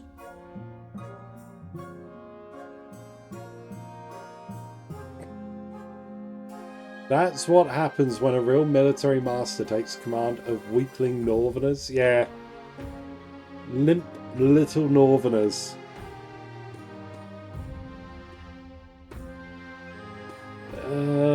Who are you exactly? I'm Professor Drayton, Your Majesty, from Quell University. This is the body of one of the Palace Watch. At least it was. He had slain a few months ago in your castle after trying to kill you. Do you recall? The bear? Just so, Your Majesty. This is he, transformed by some terrible curse. With your permission, I'd like to study him further to determine the curse's origin. The university would pay handsomely for the privilege, Your Highness. No, he has suffered enough. Give him his last rites. You know when to leave well enough alone. Studying the former man is more dangerous than laying him to rest. You allow the priest to bless him and then burn the body as a precaution. Got to go. No worries. Hentai Dad, thank you for being here today. The next King of the Castle game will be next Sunday at a slightly later time than usual. I'll still be working hard because of New Year's coming up. But after that, we should be back to our regular schedule. Oh wait, hold on. That's a sign. I wanted the break. The break!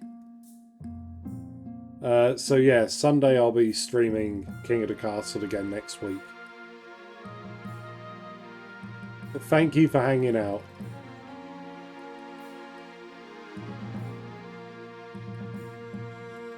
Alrighty.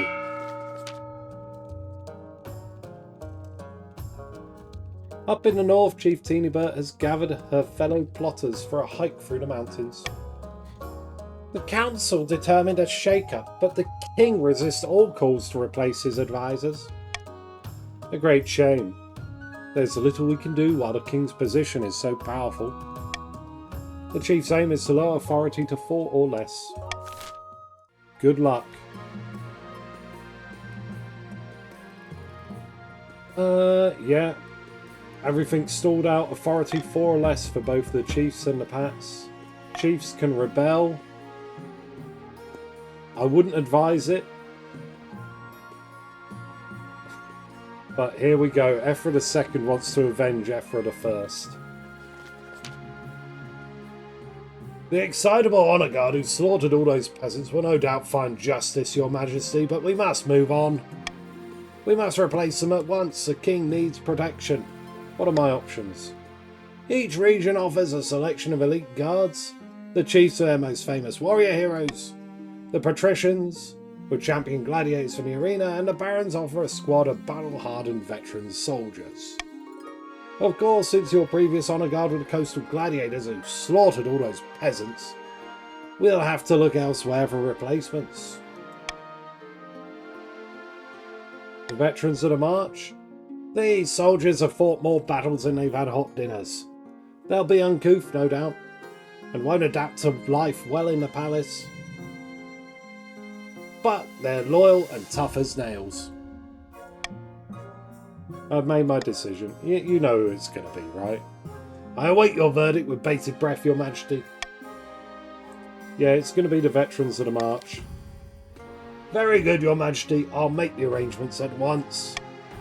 The veterans arrive a few weeks later. They march into the throne room in perfect formation before lining up behind your throne, hands on their sword hilts. Each soldier sports a bigger scar than the last. Another bright idea. Here we go. I'm bored. Give me something to do. What job will you trust me with? What kind of job were you thinking of? I don't know, something small. I could be the commander of the city watch and bring law and order to the capital. I could be put in charge of constructing a giant statue of you.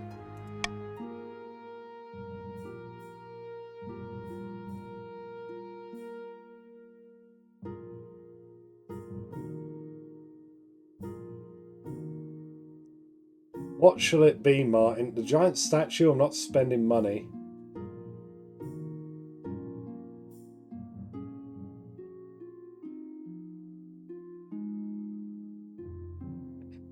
Commander, since you aim for military... Yeah, okay. Commander of the City Watch, go for it. I won't let you down. You better not. You've been the commander of the Royal Army. You've been the commander of the Northern Army. Time for the City Watch. He's going to screw up even the river. Yeah. I don't know how he could screw up the river, but it can happen. I guess. Your quest for an heir is finally complete. You stand before the council holding a small child in your arms. It's very funny. I think I've seen it once before. Should I die, I ask that my crown be passed down to. The council hall is filled with nervous silence.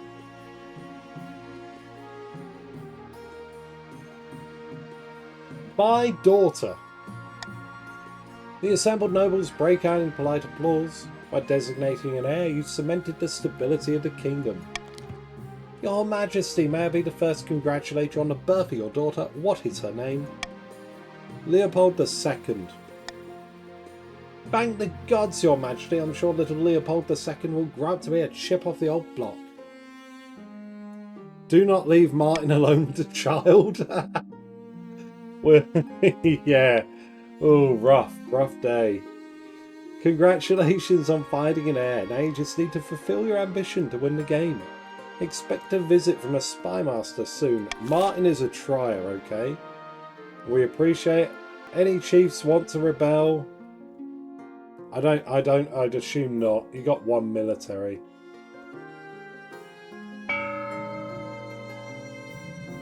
We got another auction.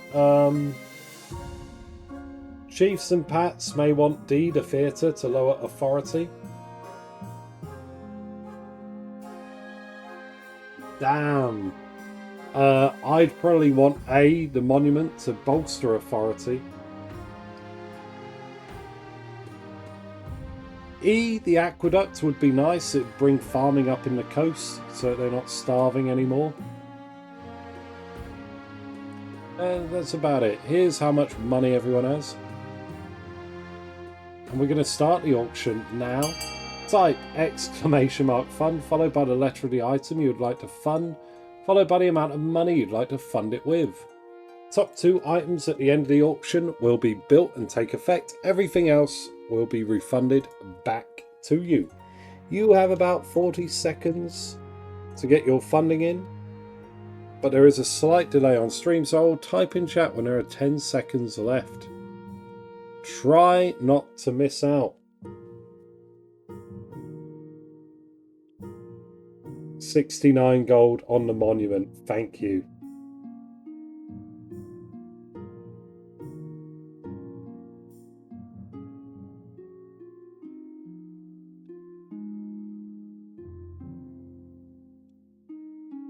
There we go. 10 seconds. Get in now.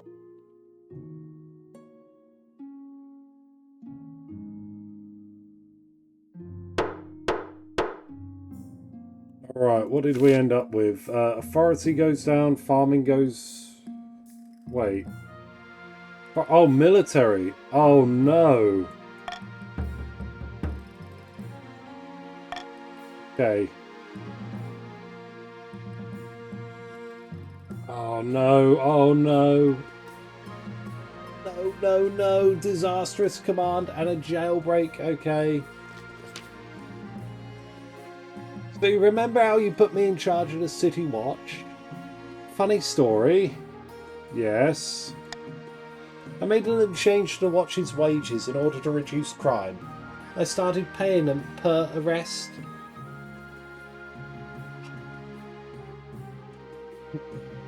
God damn it. But the Watch started arresting people at random. Huge quantities of people. There have been a lot of riots. The riots have caused more arrests and so on. Vicious cycle. Who could have seen it coming? Anyway, we own the City Watch about 2,000 gold. I don't have 2,000 gold. What?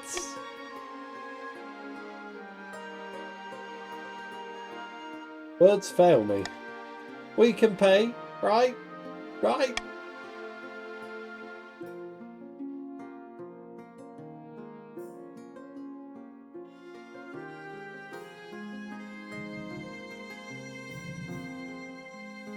Punish the greedy officers by throwing them into their own cells. You round up the city watch and toss them into their own cells. Criminals run rampant in the city, but at least innocent people are no longer getting locked up. Sorry about that, but don't worry, I have another idea. This one will be a lot more successful. I promise. Perhaps another time, my dear. I understood, no problem. I'll tell you all about it later. God damn. Meanwhile, Your Greatness, do you remember Chief Ephra Bulbasaur? That's you, isn't it? Nay, Your Highness, you're confused. I'm talking about my, disgraced forebearer. Oh, the fellow I threw in my dungeon? That's right, my uncle. You threw him in prison for falsely imprisoning a peasant. Well, he escaped. He cunningly concealed his escape tunnel behind a 6-foot wide oil painting of cavorting nymphs. Great God!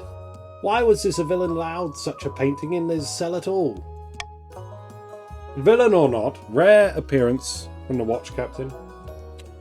Ephra Bulbasaur was a chief and was accommodated accordingly, at the chief's request. Let me hunt down this outlaw, Your Highness. I'll show these soft-hearted chiefs how a baron keeps their prisoners.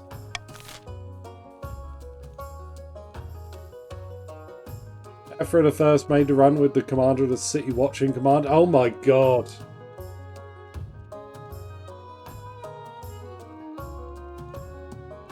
Alright, it's gotta be done. We gotta hunt him down.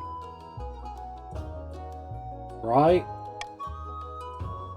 10%, that's fine. We can do it. We can do it. We can get Ephra.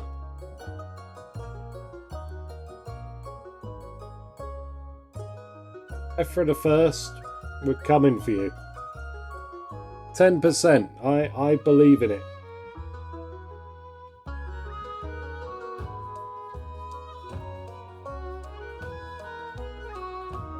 Oh no. Oh no. Oh no, no, no, no.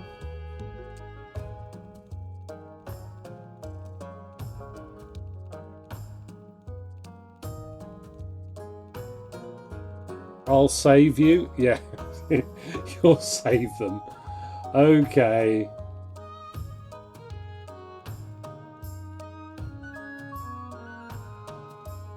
Oh, Sonic, you already voted for D.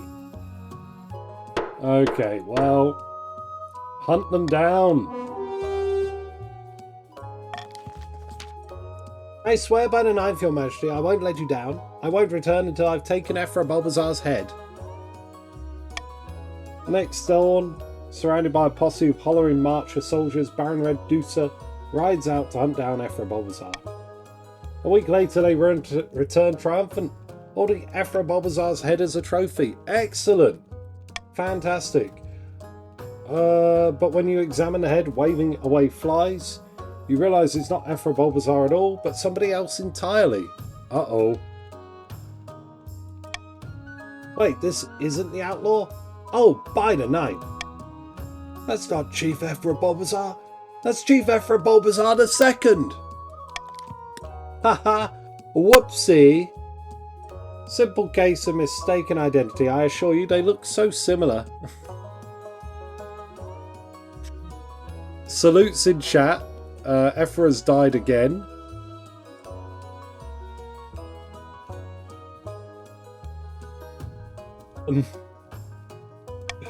Cursed. 2 kills. 2 Ephra's dead.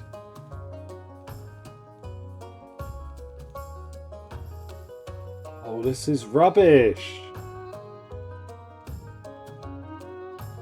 Red Deuce, I'll forgive you. It's understandable. They were wearing the same hat. Gods be good. By the old gods, you're going to let this outrageous crime go unpunished?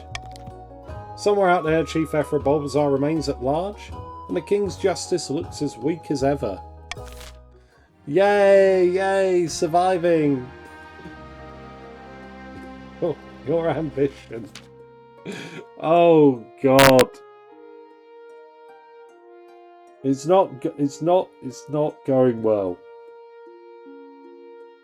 It's not going well at all, is it, really?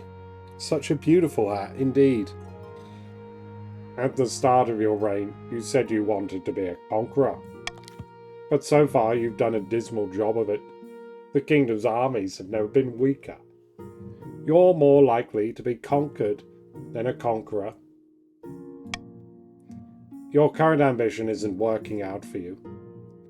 You want to stop the nobles from overthrowing you, you need to pivot, change your image. My advice would be to infiltrate each region with loyal spies, defeat their schemes with schemes of our own, but your other advisors have other ideas. Your Majesty, if you help us spread the zeal of the Ninth God, the Church will lend you our full support. With the backing of the Church, the nobles wouldn't dare move against you. The common folk are a sleeping giant, and even the nobles are afraid to wake. If you become beloved by the peasants, the nobles wouldn't dare overthrow you for fear of revolution. Don't listen to the rest of these fools. Have you heard of the Sceptre of Sages? It's a lost artifact forged by Queen Alma the Wise. There's a legend that any king who recovers it will rule over a golden age. Alright, so it's got to be faith. So we got faith and authority to become a saint, or faith and trade to recover the scepter.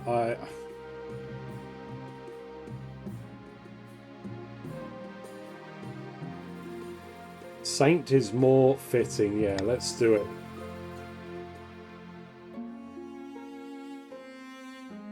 A wise decision, Your Majesty. I'll send word to my priests. But of course, you need to be worthy. Your priority is to raise your authority and the kingdom's overall faith as much as you can. And of course, there can't be open rebellion among the nobles. Alright, chiefs. Only Ephra has rebelled. Don't think you're getting enough people to do it. Teeny Bert, there you go. But yeah, I don't think there's any more coming. Now then, let's have a look at this. Well, while we're at it, may as well bleed the chiefs. And bribe the Pats. Well, look at that, nice and balanced. Just as we like it.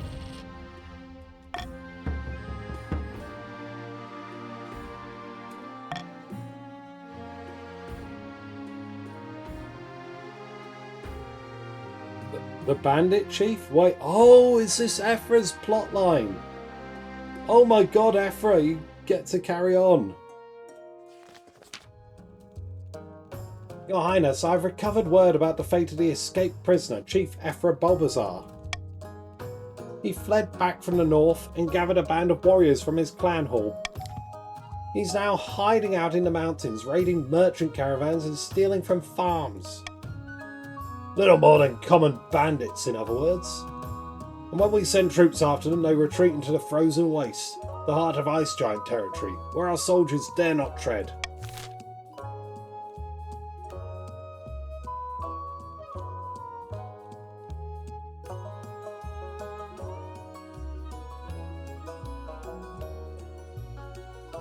No, we gotta do something. Northern troops can push the bandits even into the frozen waste, or we can pay the ice giants. Fortune Gur, welcome on in. Where have you been put? There you go, you're in the Pats. Welcome on in, we like to play with some roleplay rules. We're all over the shop. At the minute, Chief Ephra Bulbasaur I escaped prison and is now leading a clan of bandits in the north.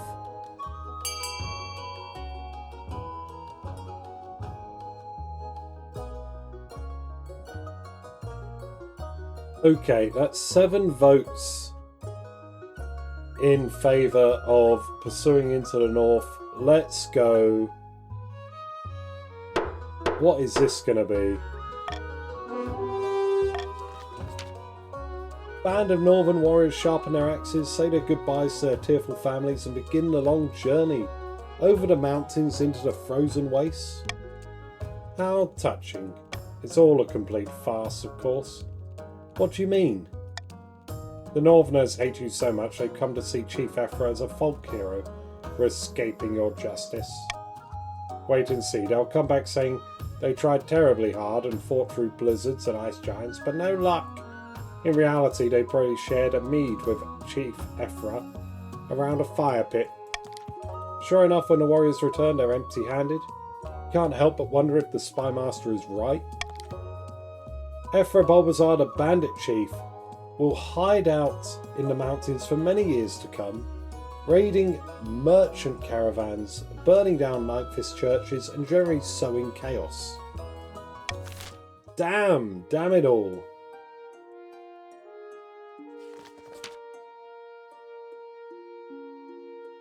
How do you expect me to take this seriously, you crack-brained simpleton? Shut your daft mouth and give me what I'm owed, you honourless dog. What in the seven hells is going on? This pimple-headed lackwit expects me to pay them a huge quantity of gold just because their great-great-grandfather beat my great-great-grandfather in a foot race. Sits on throne scheming from his new hideout. Scheme in your derelict ruin in the north. A debt owed is a debt owed, is it not? Your Highness, I recently discovered this debt while combing through my ancestor's journal. Honour dictates that Chief Sonic is liable for his ancestor's debt. Red Deucer, I didn't execute you. Alright, I'm not gonna bleed Sonic for money for you. By old hell's horn, this is ludicrous. I demand we put it to a vote.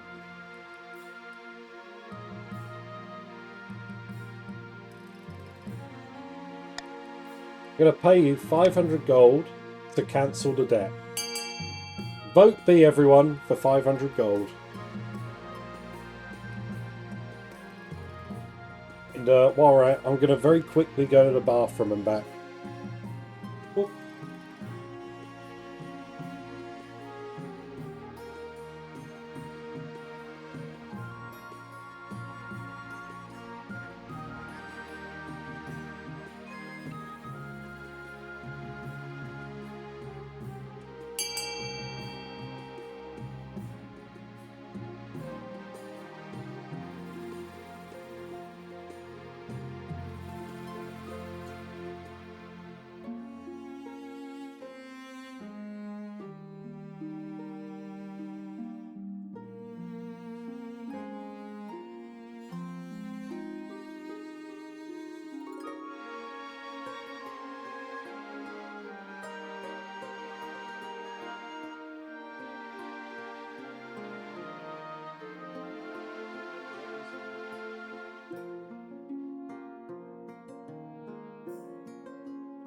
Alrighty, what are we looking at?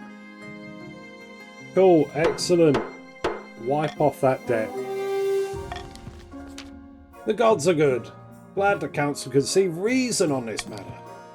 A debt is a debt. Does nobody care about honour anymore?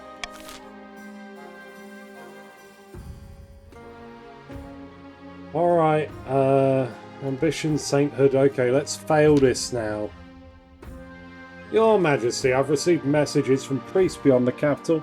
They've been working hard to promote your power in every sermon. As they should. Let's see what they have to say. Bloody hell, 40%. This isn't even the bad one. Faith is terrible. Unfortunately, we've hit some difficulties. The nobles challenge your claims of holding a special place in the knight's favour. The common folk are similarly unconvinced. To improve your chances of victory, focus on increasing the kingdom's authority and faith as much as possible in the next 2 seasons. The challenge will decrease in difficulty with each failed attempt. Okay, well, you're both passing. I take it no more votes to rebel? Down with the king? No, I'm a good king. I'm the best king you got. The gods have finally answered our prayers, my friend. The council demands that the king's advisors resign, and the king is too weak to resist. Our replacements are waiting in the wings. Once our advisors surround the king, we'll have complete control of what he hears. It will shape his reality. We'll treat the king like a mushroom, keep him in the dark and feed him dung. You've got it. The question is, what should we do with this control?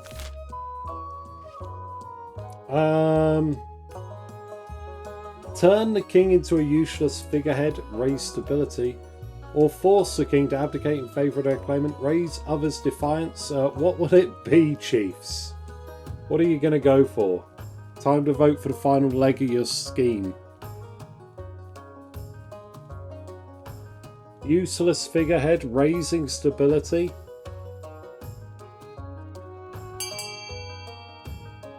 Okay then. I see the way it's going. We'll turn the king into our powerless little puppet. Dance, puppet, dance. Sometimes it's scary how much you get into this, but it's a great plan. What now? Now the kingdom must return to prosperity, and will ensure we get all the credit. The council will see this as a demonstration of our competence. They'll insist on sweeping out the old guard. At that point, we've won. For the final stage of their scheme, the chiefs must raise stability to at least 7.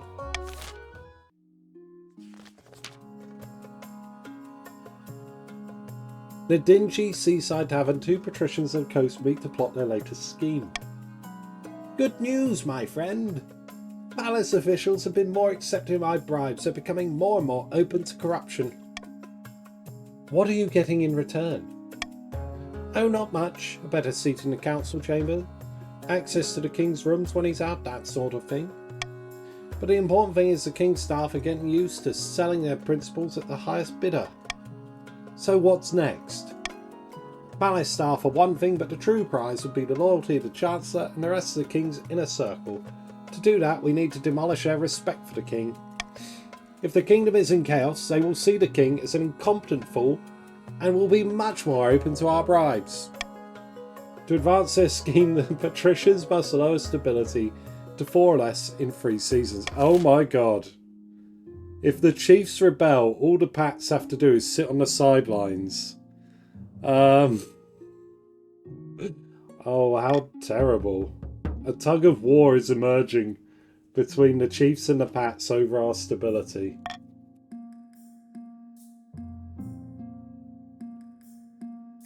Beached whale, an eerie feeling. Okay. Let's start with the beached whale and work our way up. Your August Majesty! A great big whale washed up on the coast right outside my villa. However, before I could order my servants to harvest its blubber, a finfolk crawled up on the sand and begged me for an audience with the king. Oh, I've always wanted to meet one of the denizens of the sea. Your hopes are fulfilled when a frog-faced, green-skinned man waddles in, his flippers slapping against the marble. Your Majesty, the whale's name was Tebipi. She was wise and gentle and a great friend of the finfolk. We request her return so we may send her soul to the great abyss with honour.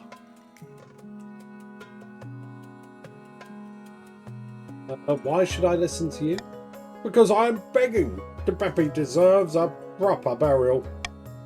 Depths below, you can't seriously be considering this, your esteemed highness. The beast is dead.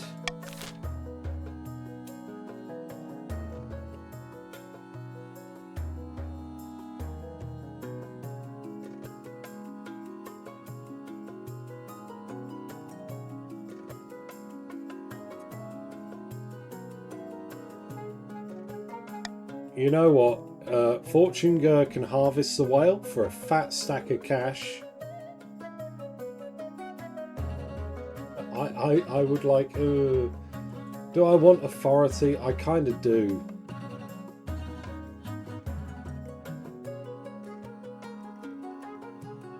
Yeah. Iron choice. Give me an extra bolster to authority just so we can Let's keep our heads above. And patricians, you can get a bunch of trade out of this. Vote A. Please, kindly consider voting A.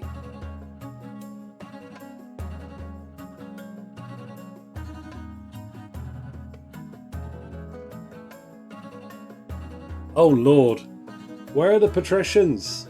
Don't you want the money in trade?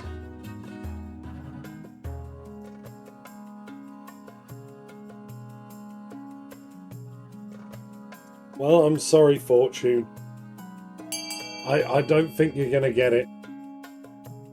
That's pretty decisive. Yeah, the chief showed up and said no. The chief said you can't have it.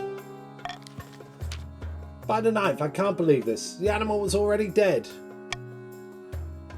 Thank you, Your Majesty. The Finfolk owe you a great debt. Using a huge crane and a team of oxen, the rotting whale is lifted and placed upon the wooden rollers. Without ceremony, it's plopped back into the ocean. From that point on, coastal fishermen report that their catches have never been better. The grateful Finfolk literally herd fish towards their nets.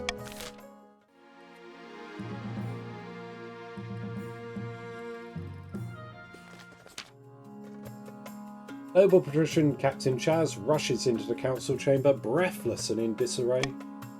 By the old gods, you look like you haven't slept for weeks. That's because I've been placed under a curse. Look, my hair's falling out in chunks. By the ninth god, get away from me. There's one of my labourers, I saw it in her eyes. She's an evil witch. What happened to our trade? I can't remember. Something happened. The Kraken happened. And then after the Kraken, there was the Crystal Pox, where we shut down the economy. And there was a couple of other bits, I think. You're zealous? Yeah. I'm going to have the witch tested, don't worry.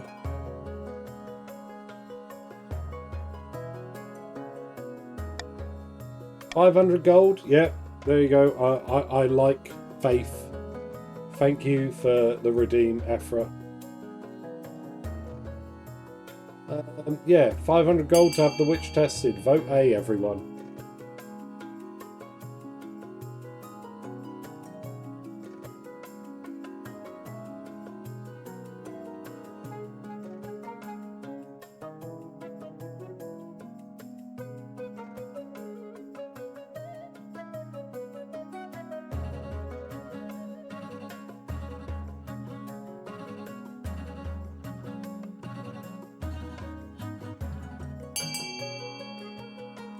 There we go, 11 votes. That's pretty much all of you.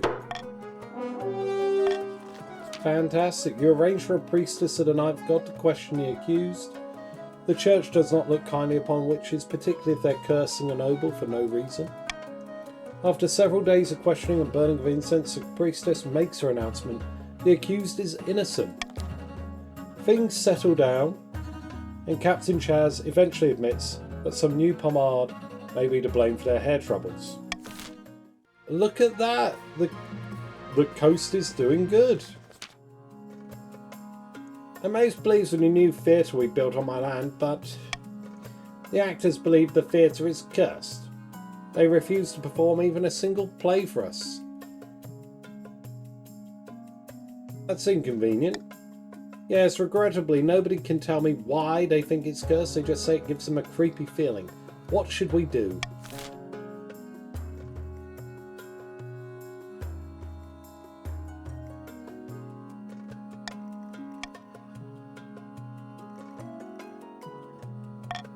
Wait, yeah, we're not going to raise it to the ground.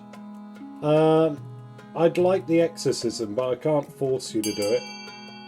Kindly consider voting A if you want to increase our religious presence. I mean, having a priest inspect a witch was good, right? Having the High Inquisitor perform an exorcism has to be just as good.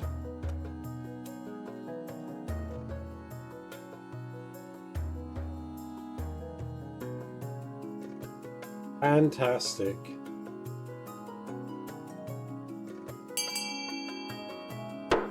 Boom, boom. Oh no, when our Inquisitor reports back a few weeks later, it's not good news.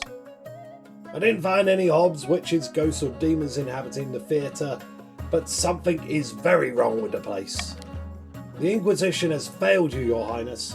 We should shut down the whole theatre until we identify which evil force is at work. Oh, rough. Oh, and the chiefs are rebelling now.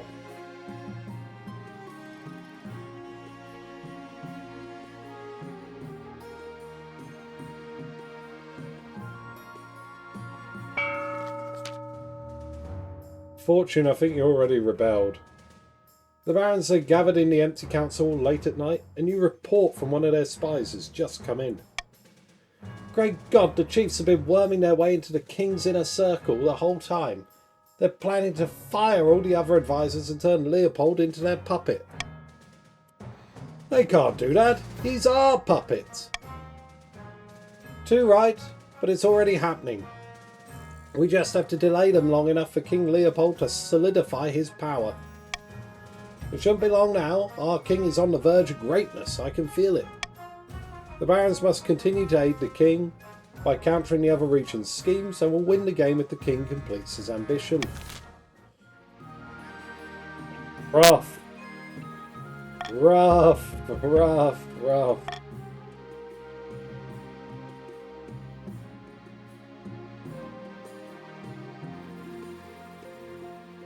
Sickness spreads. Let's start with this and then work through the rebellion. Highness, a terrible sickness is spreading among my troops in the march. What can we do about it? If we let the disease run its course, we'll have lost a lot of soldiers we can't afford to lose, but I'm not sure how much we can do. Perhaps the council can see the way forward.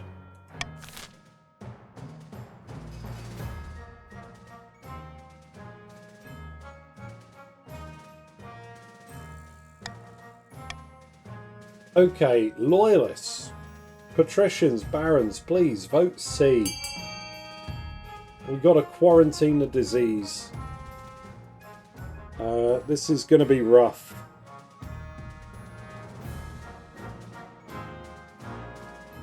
We don't really have the money for a wizard or the medical doctors.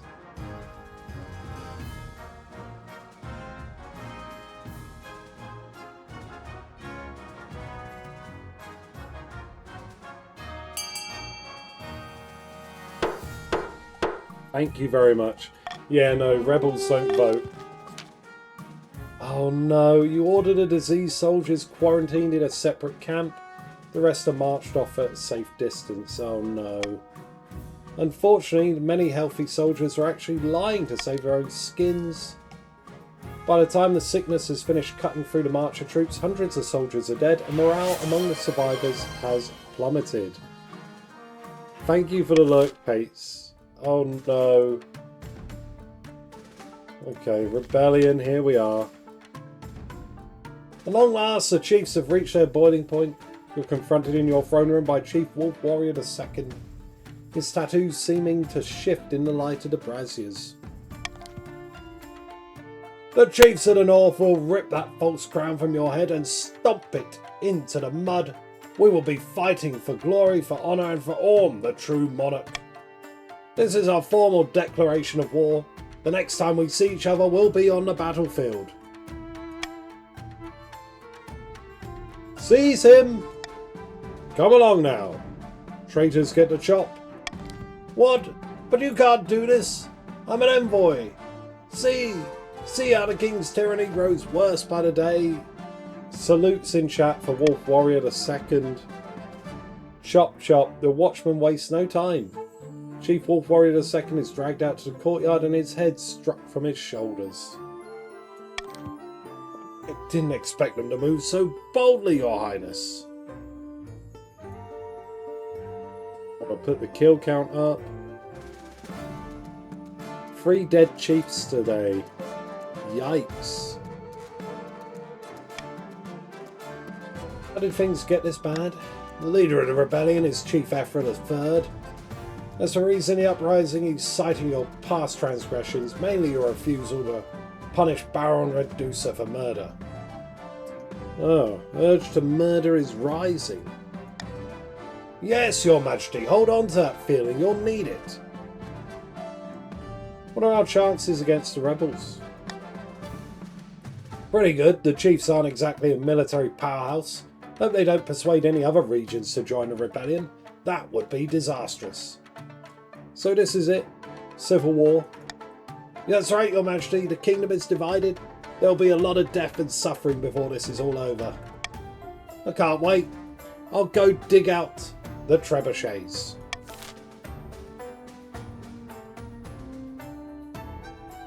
Alright, opening strike for the chiefs here. Too long have those bastards in the Crown Lands held us down. Too long have they called us heathens and mocked our way of life. Aye! Now's the time to take up our axes and fight back. Morgana is with us. We'll burn their churches and string up their lying priests. Aye! I ask you, brave chiefs of the Free North, where will we strike first? We can launch a preemptive strike against the barons to cripple their military. Uh-oh. If we suspect that patricians may join our cause, we can call them to war. Or finally, we can send off an assassin to nip this in the bud. Dishonourable, of course, but convenient. What's it gonna be? The preemptive strike is only 60%?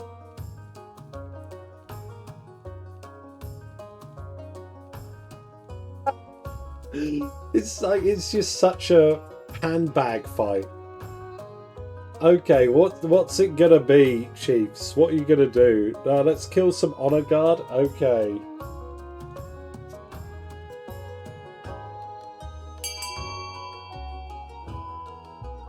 Oh, damn. Thank you for meeting with me at such short notice. Oh, Whopper's got to pay for it. Sorry, Whopper. The sum you offered piqued my interest. You understand why the sum is so high, though? Yes, you want me to assassinate the king. It's no trouble. I'm a child of the Viper. If you have the gold and you want a man dead, he is dead. Get it done.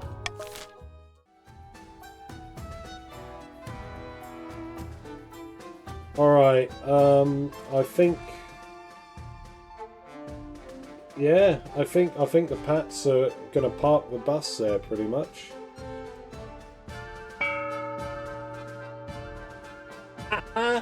Okay, another bloody auction.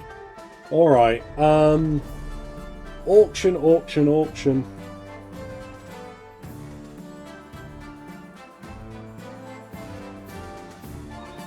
Let's see, so Pats, if you want out of the rebellion, see the monument would raise my authority to 6, and it would stall you out of accidentally launching a rebellion if you didn't want to. F the prison, lower stability, make it easier for you to pass your scheme. So those are good options for the Pats, maybe. E, the observatory would hurt me because it would lower faith.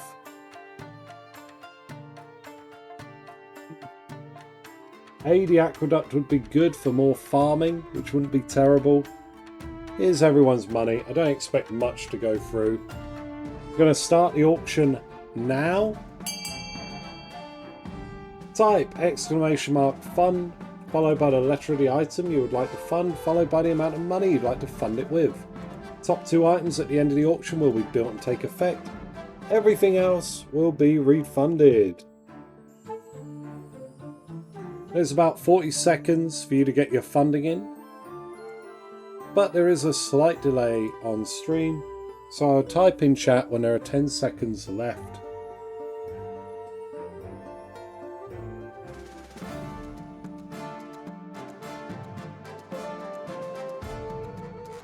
Alrighty, it looks like F is definite, E is probable.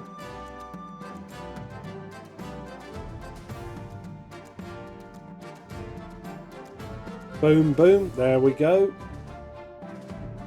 10 seconds.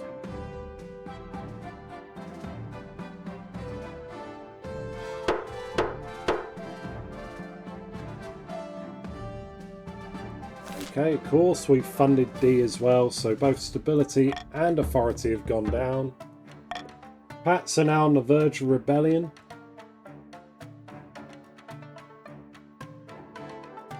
Wait, oh, mustering an army. Let's do that first, then the great battle, then something wrong. Along the northern border, a few horns are tooting nervously. Nervous tooting intensifies. Some soldiers mill about randomly, looking scared. The chief's troops are gathering, but it's distinctly unimpressive. This is the best force we could muster, is it? No, as a matter of fact, this is only the beginning. I've considered several proposals to bolster our army for the trials ahead. Okay, you can hire mercenaries from Ashmead if you want to sacrifice some trade.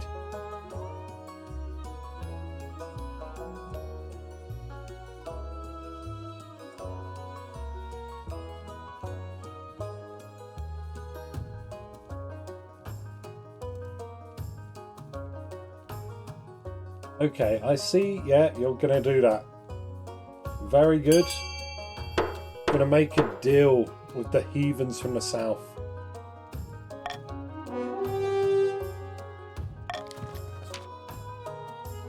It's dishonourable to hire warriors from Ashmead to fight in our place. That's not the northern way. They will be fighting for us, my friend. They will be fighting alongside us. Completely different thing. When the Ashmeadian mercenaries arrive in the north, it becomes apparent how different their customs are from the locals. They pray to Kaldavaga, the machine god, and attempt to remind him that the world exists.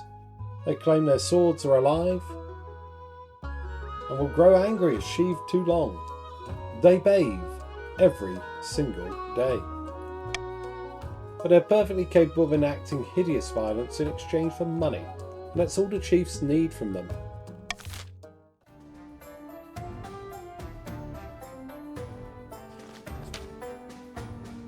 Vast armies darken the landscapes like the shadows of clouds. Flags are flying, drums are pounding in rhythm with the marching of boots. The kingdom is gripped with civil war. At least that's what you imagine. Most of your time is spent in the safety of your palace, poring over a giant map with your marshal. Your Majesty, the North is advancing on the capital, led by that treacherous cur, Emperor Bulbasaur III. I've received word from our loyalist forces in the march. If they march now, they'll intercept the chiefs in a matter of days. Alternatively, they could join forces with the army of the coast. It's risky, but together they'd have a higher chance of defeating the accursed chiefs. What are your orders, Your Majesty?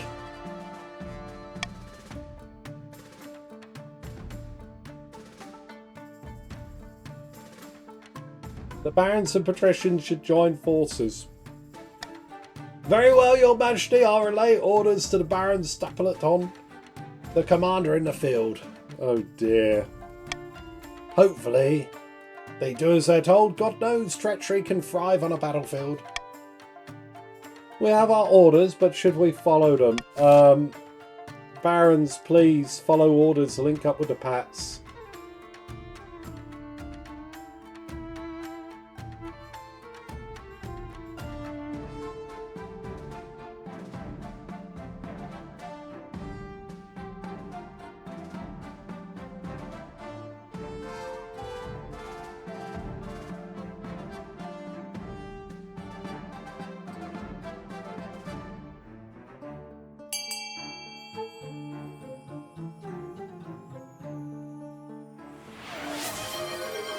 Oh, what have we had to redeem for?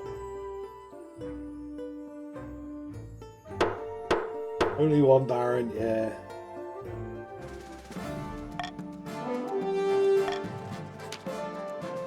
The whole city holds its breath. You stew in your palace, wait for the Marshal's return. Finally, she arrives at your throne room looking perfectly composed. Your Majesty has ordered. The Barons have turned their army around to link up with the patricians. We can only hope this was the right decision. Have some confidence, Your Majesty. It's too late for doubts now. It'll all come down to the next battle. The fate of the kingdom will hang in the balance. We will prevail. That's the spirit. Now I really must be going. I have a lot to take care of. Over the next few weeks, it becomes clear that the Marcher Army's retreat has given the chiefs free rein to pillage and plunder the march. The rampaging northern troops descend on farms like hungry locusts, taking everything to feed thousands of soldiers. Meanwhile, shops, churches, holy crap. Shops, churches and manors are plundered, and the stolen loot shipped back to the north. While the march suffers, the Marcher forces successfully link up with the patricians.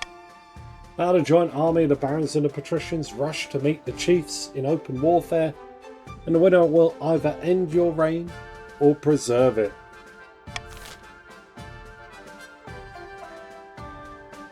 Alright, Wolf Warrior has called for a song. So before something's wrong, let's sing the song of our people. A long, long time ago, I can still remember how that music used to make me smile. And I knew if I had my chance that I could make those people dance, and maybe they'd be happy for a while. But February made me shiver with every paper I deliver. Bad news on the doorstep. I couldn't take one more step. I can't remember if I cried when I read about his widowed bride, but something touched me deep inside the day the music died. So bye bye Miss American Pie. Drove my Chevy to the levee, but the levee was dry, and good old boys were drinking whiskey and rye, singing this'll be the day that I die. This'll be the day that I die. There you go. I actually know that song, so congratulations. Alright. It's a night like any other. You're lying in your king-size bed with your husband by your side, snoring gently. As is often the case, the troubles of the kingdom are keeping you awake, especially the rebellion. How could the chiefs betray you like this? For once though, your insomnia comes in useful because it allows you to hear slithering under your bed.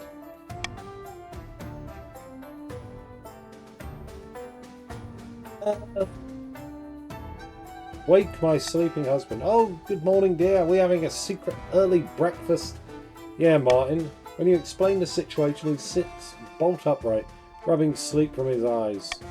Yes, I hear it. What are we going to do? Cool. Reach under your pillow for your hidden dagger. The dagger in hand, you feel much better. When the slithering turns into hissing, you feel much worse. Call for my honor guard. The honor guard posts themselves outside your door every night. You call for them to come in and investigate the suspicious noise. Upon hearing your shouts, your marcher veterans burst into the bedchamber, their swords drawn. What's the matter, your majesty? Check under the bed. Once your marcher veterans suppress a sigh, kneels down and looks under the bed. Then the soldier rears back, roaring in agony. An enormous black serpent has lunged out from beneath your bed and sunk its fangs into his face. Within moments, the soldier has dropped dead, foaming at the mouth. The huge snake uncoils, pulsates, and abruptly transforms into a hooded human figure, a knife clutched in one hand. For a moment, your surviving honor guards can only stare in shock. What are you waiting for? Kill him! Your honor guard and the assassin engage. Somehow, the lone killer downs several of them in an instant. Though they received only superficial cuts, they're already convulsing with foam dripping from their lips.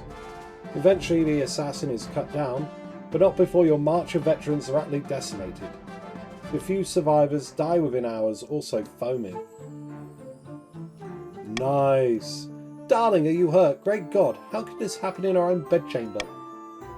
Your Majesty, are you all right? Amazingly, yes, not a scratch on me. You have incredible luck. If the assassin had caught you sleeping, you'd not be talking to me now. You should thank the night for your insomnia. I need some time to process this. Of course. The chiefs will stop at nothing, even murder to bring you down. Thank the night for your honour guard. May they rest in peace. Things could have gone very, very differently. Holy crap. Sitting on a bench outside a sun-bleached villa, two patricians of the coast meet to plot their latest scheme. Greetings, noble patrician. I'd like to introduce you to some friends of mine. Good afternoon, noble patricians. A pleasure, as always. Hello, is this the place? Ugh, smells like fish. Oh dear, I'm already having second thoughts about this. No, Chancellor, not the Chancellor! Oh no! You got them! Wow, I take it you found my colleague's arguments most persuasive then. Indeed, noble patrician Pates made some excellent points about the king's incompetence. The most persuasive part was the giant bag of gold. You ensnared the Chancellor as well. Most impressive. I know, right? With their help, we've already reduced tariffs on trading with Kurth. The coast prospers. Unfortunately, the Spymaster still remains beyond our grasp, but with these three in our pocket, we can do great things. We just need to decide our approach.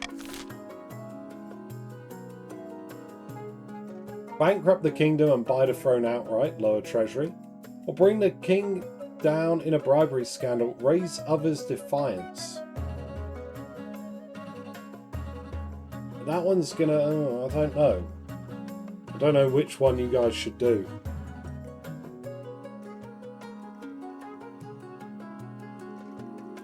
I mean, if there's an active civil war, is this an auto pass?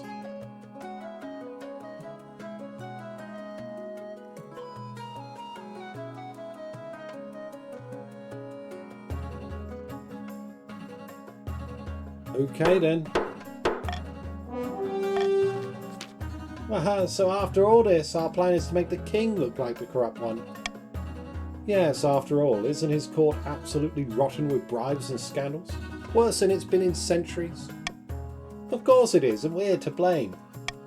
The general public don't need to know that part. We just need to ensure the other nobles hate the king enough to support our version of events.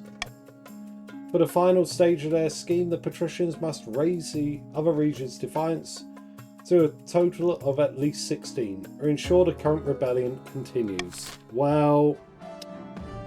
checkmate. Wait. The Pats are rebelling? Oh no! Right, well, for my loyal barons, here's a little extra pay.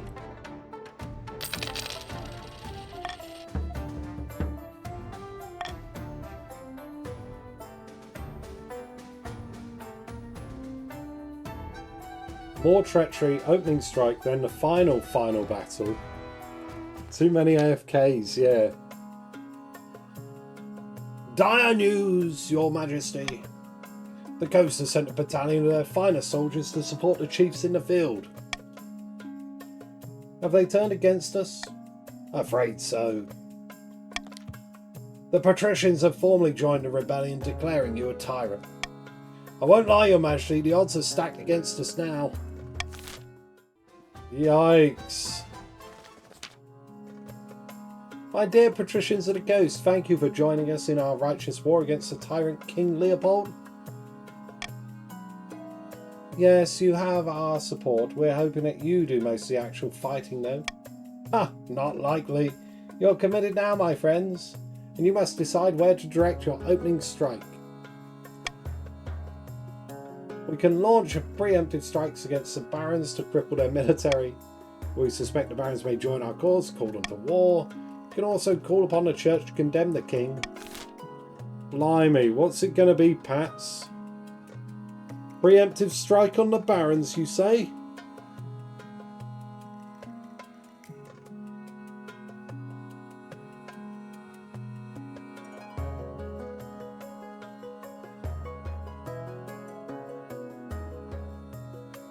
No, the Pats want to call on the church. That's fine. I love it. Let's see where this goes. Thank you for meeting with me, Your Holiness. Let's cut to the chase before you launch into your little speech. Do you think the church has lasted 1,000 years by changing allegiances along with the weekly hymns? No.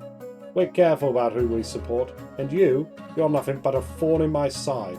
I wouldn't pee on you if you were burning at the stake. Get out of my sight. By all that glitters. The church refuses to lend their official support to the rebels. In fact, the Archbishop orders a mass excommunication of any soldiers who fight against the king. All the traitors can, in his words, go directly to hell. Fortunately for the rebels, however, the power of the church has waned so much the rebelling regions that the news of the Archbishop's stance is met with a collective shrug. Okay, cool. Oh man, that would have been so cool if Archie had flipped it.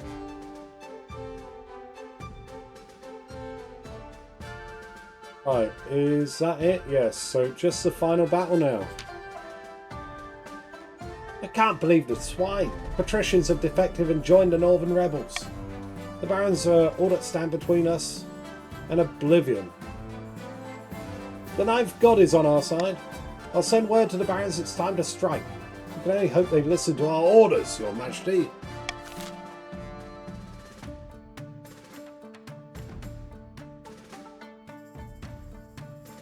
Barons, I wouldn't blame you.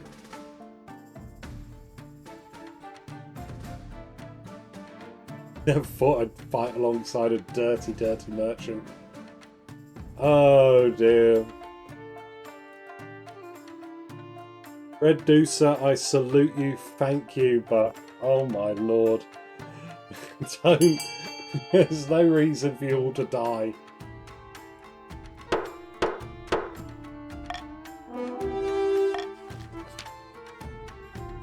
You send off your marshal with your orders and wait anxiously to hear the outcome of the battle. When she finally returns, she's so angry it takes her a full 20 minutes to stop swearing, making an incomprehensible threat. After all that, I'll set fire to the ashes.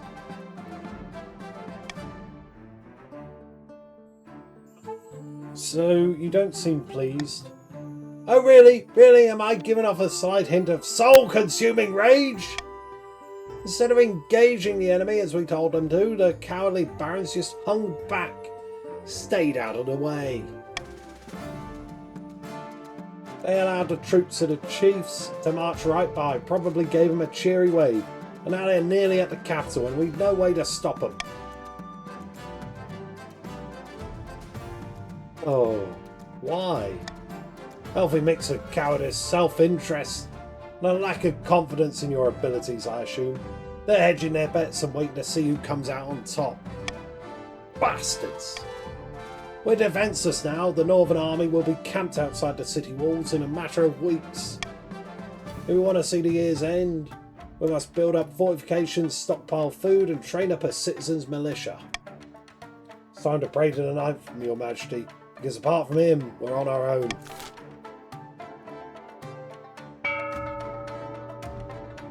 Yeah, well, here we are.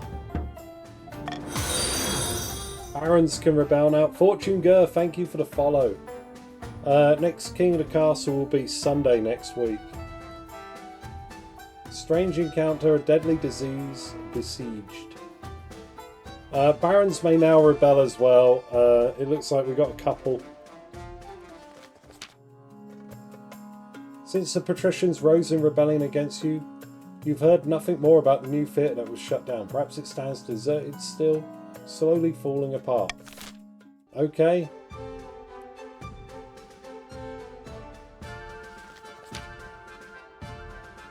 Your Majesty, I have good news. Which would you like first? Let's hear the bad news. There's an outbreak of a rare disease called Timian's pox inside the city walls.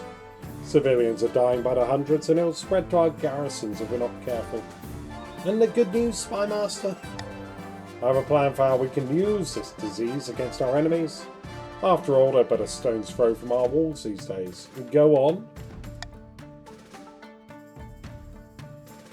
Timian's pox is spread by close contact to the infected individuals, as well as through rats and fleas. It could be a trivial matter to spread such a disease to the traitors outside our walls.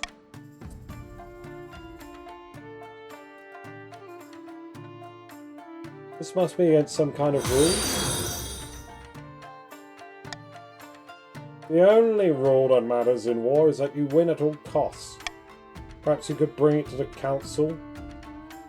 If they voted in favour of the plan, that might avail you of guilt. No. Well, yes, I'm not going to be dishonourable. I'm gallant. The king is honourable. I refuse to allow this. Maybe. I think. It looks like there's a 70% chance I might allow it. If that is your wish, I will continue to direct my efforts to contain the spread of disease within the walls. Despite your best efforts, the fox spreads rapidly through the city. Having utterly failed to contain it, the death toll climbs and climbs. Furthermore, the nobles and your palace servants are also infected, though you personally avoid the worst of it. Nearly everyone in the city has lost someone by the end of the epidemic. Not good.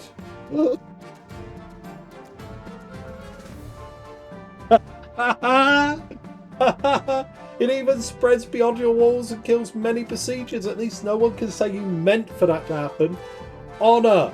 Honour! Yes! Yes! Get wrecked! Alright, we got one more event. Look at the state of the kingdom.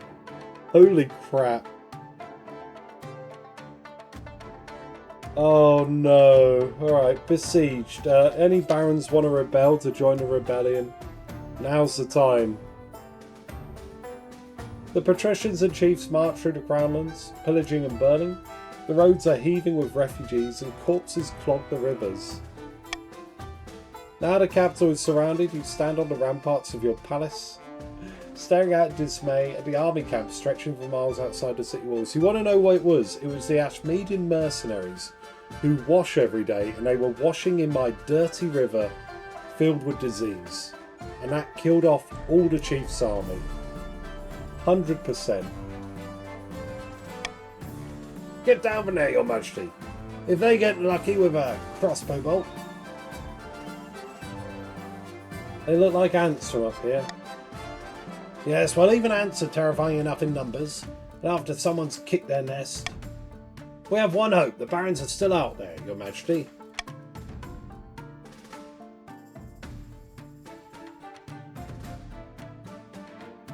They defeated the rebels once? No. Even if they shirked from the second battle, I hope they regain the courage to save us. The ninth god will decide our fate. As you finish your sentence, an immense trebuchet hurls a 10-ton boulder towards the capital. It crashes into a nearby clock tower, smashing it to smithereens. Like I said, your majesty, you'd better get inside. Okay, barons, you good? Yeah, Marshall didn't know what's up.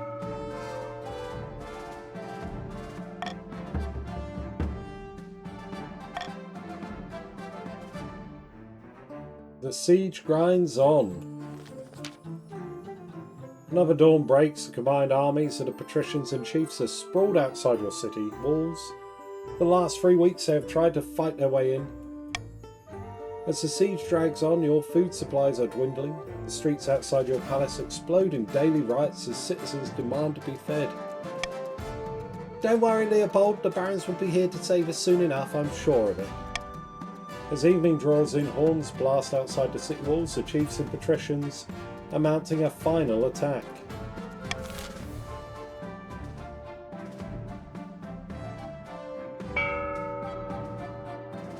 Oh, another auction? Okay, what have we got? What have we got?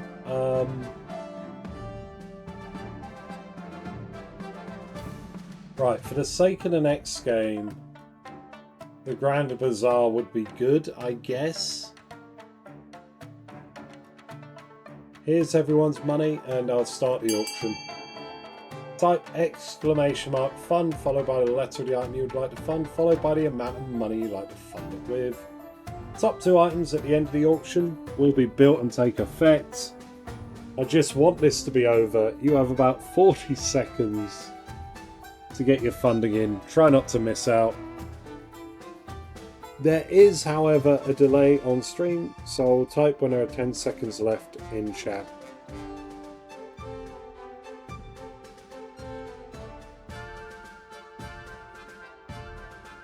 Oh lordy.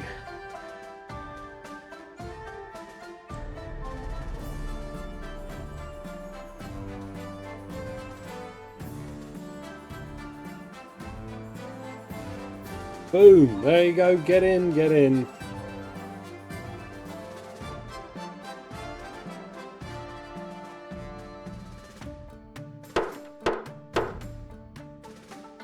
Why are we... Oh, to get stability to 0. Okay, trade up to 5 for the Pats.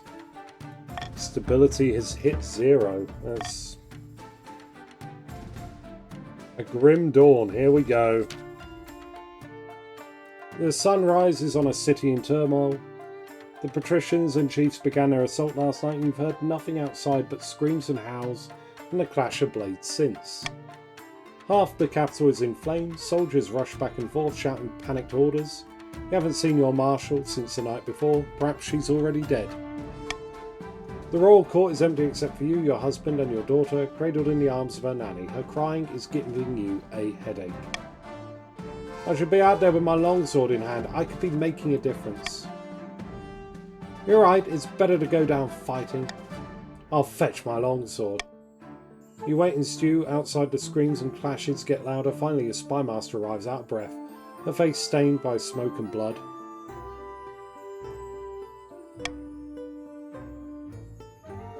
They'll be here at any moment, your majesty. You must saddle your horse and escape the city. I know of a secret passage.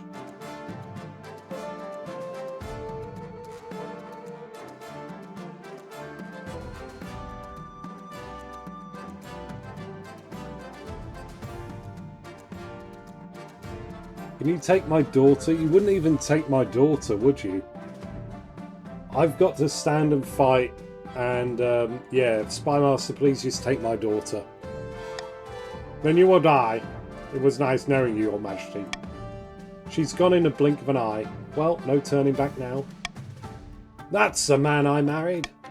You walk down the palace steps, feet slipping on all the blood. A wounded watchman crawls past you, begging for water.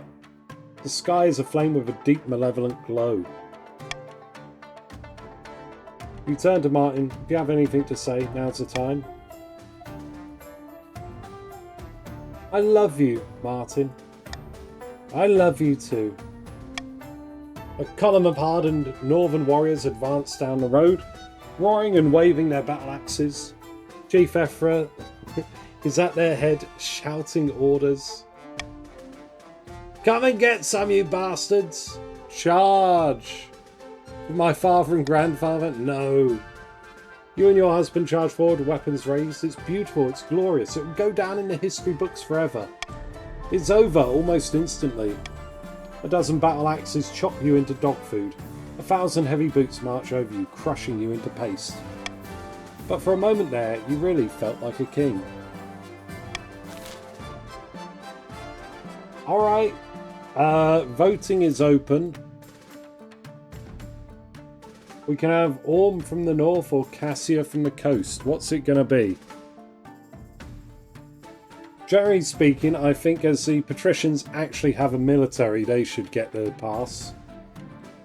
But I understand that the chiefs have the weight of votes on their side.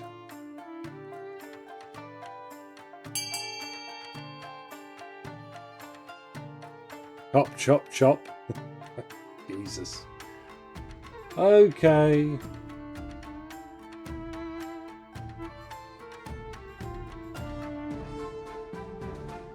Alright. If there's anyone left, you want to draw it up so Cassio has a shot.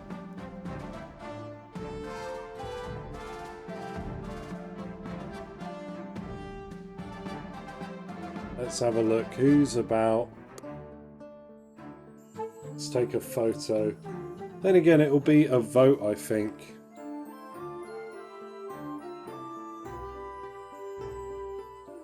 No. We'll ask whoever.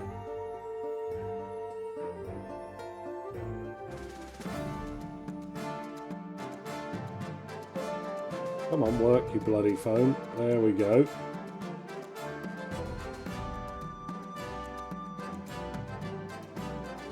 Alright, Chiefs of the North, what will Orm's ambition be next time?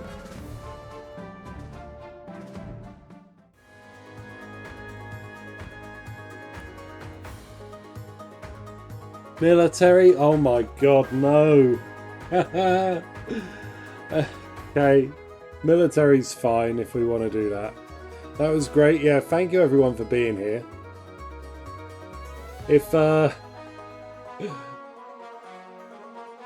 If you're new and you enjoyed today's game, kindly consider giving me a follow. I play this every weekend. King Leopold's last doomed glorious charge against the Chiefs would go down in history not as an especially smart move, but a brave one. Unable to keep their puppet on the throne, the barons were forced to retreat to their secluded fortresses in Brood. It wouldn't be long before a new march of claimant would arise, and when they did, the barons would be ready. The Pats joined the rebellion alongside the Chiefs, but nobody considered them a true contender for the throne. The Chiefs launched a rebellion that toppled the king and devastated the kingdom. In the aftermath, nobody could stop them from taking the throne, and Cassio was crowned to the half-hearted cheers of the traumatised common folk.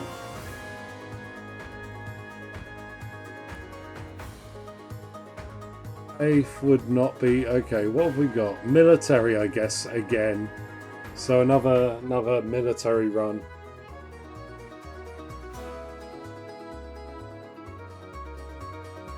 King Leopold the Loser.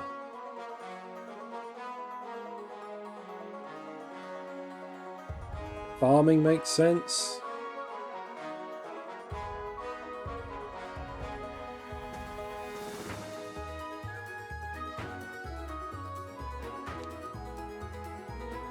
An advisor. Advisor, you're both in for farming. Sonic and advisor. Okay, we'll go for a farming run next time. I think that's 2 chiefs to 1 and 1.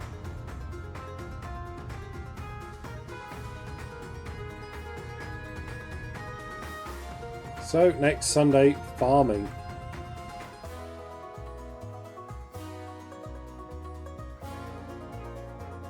Morgrim has 15k. And Orm, Monarch Orm, the farmer. Holy crap. Look at the state of it all.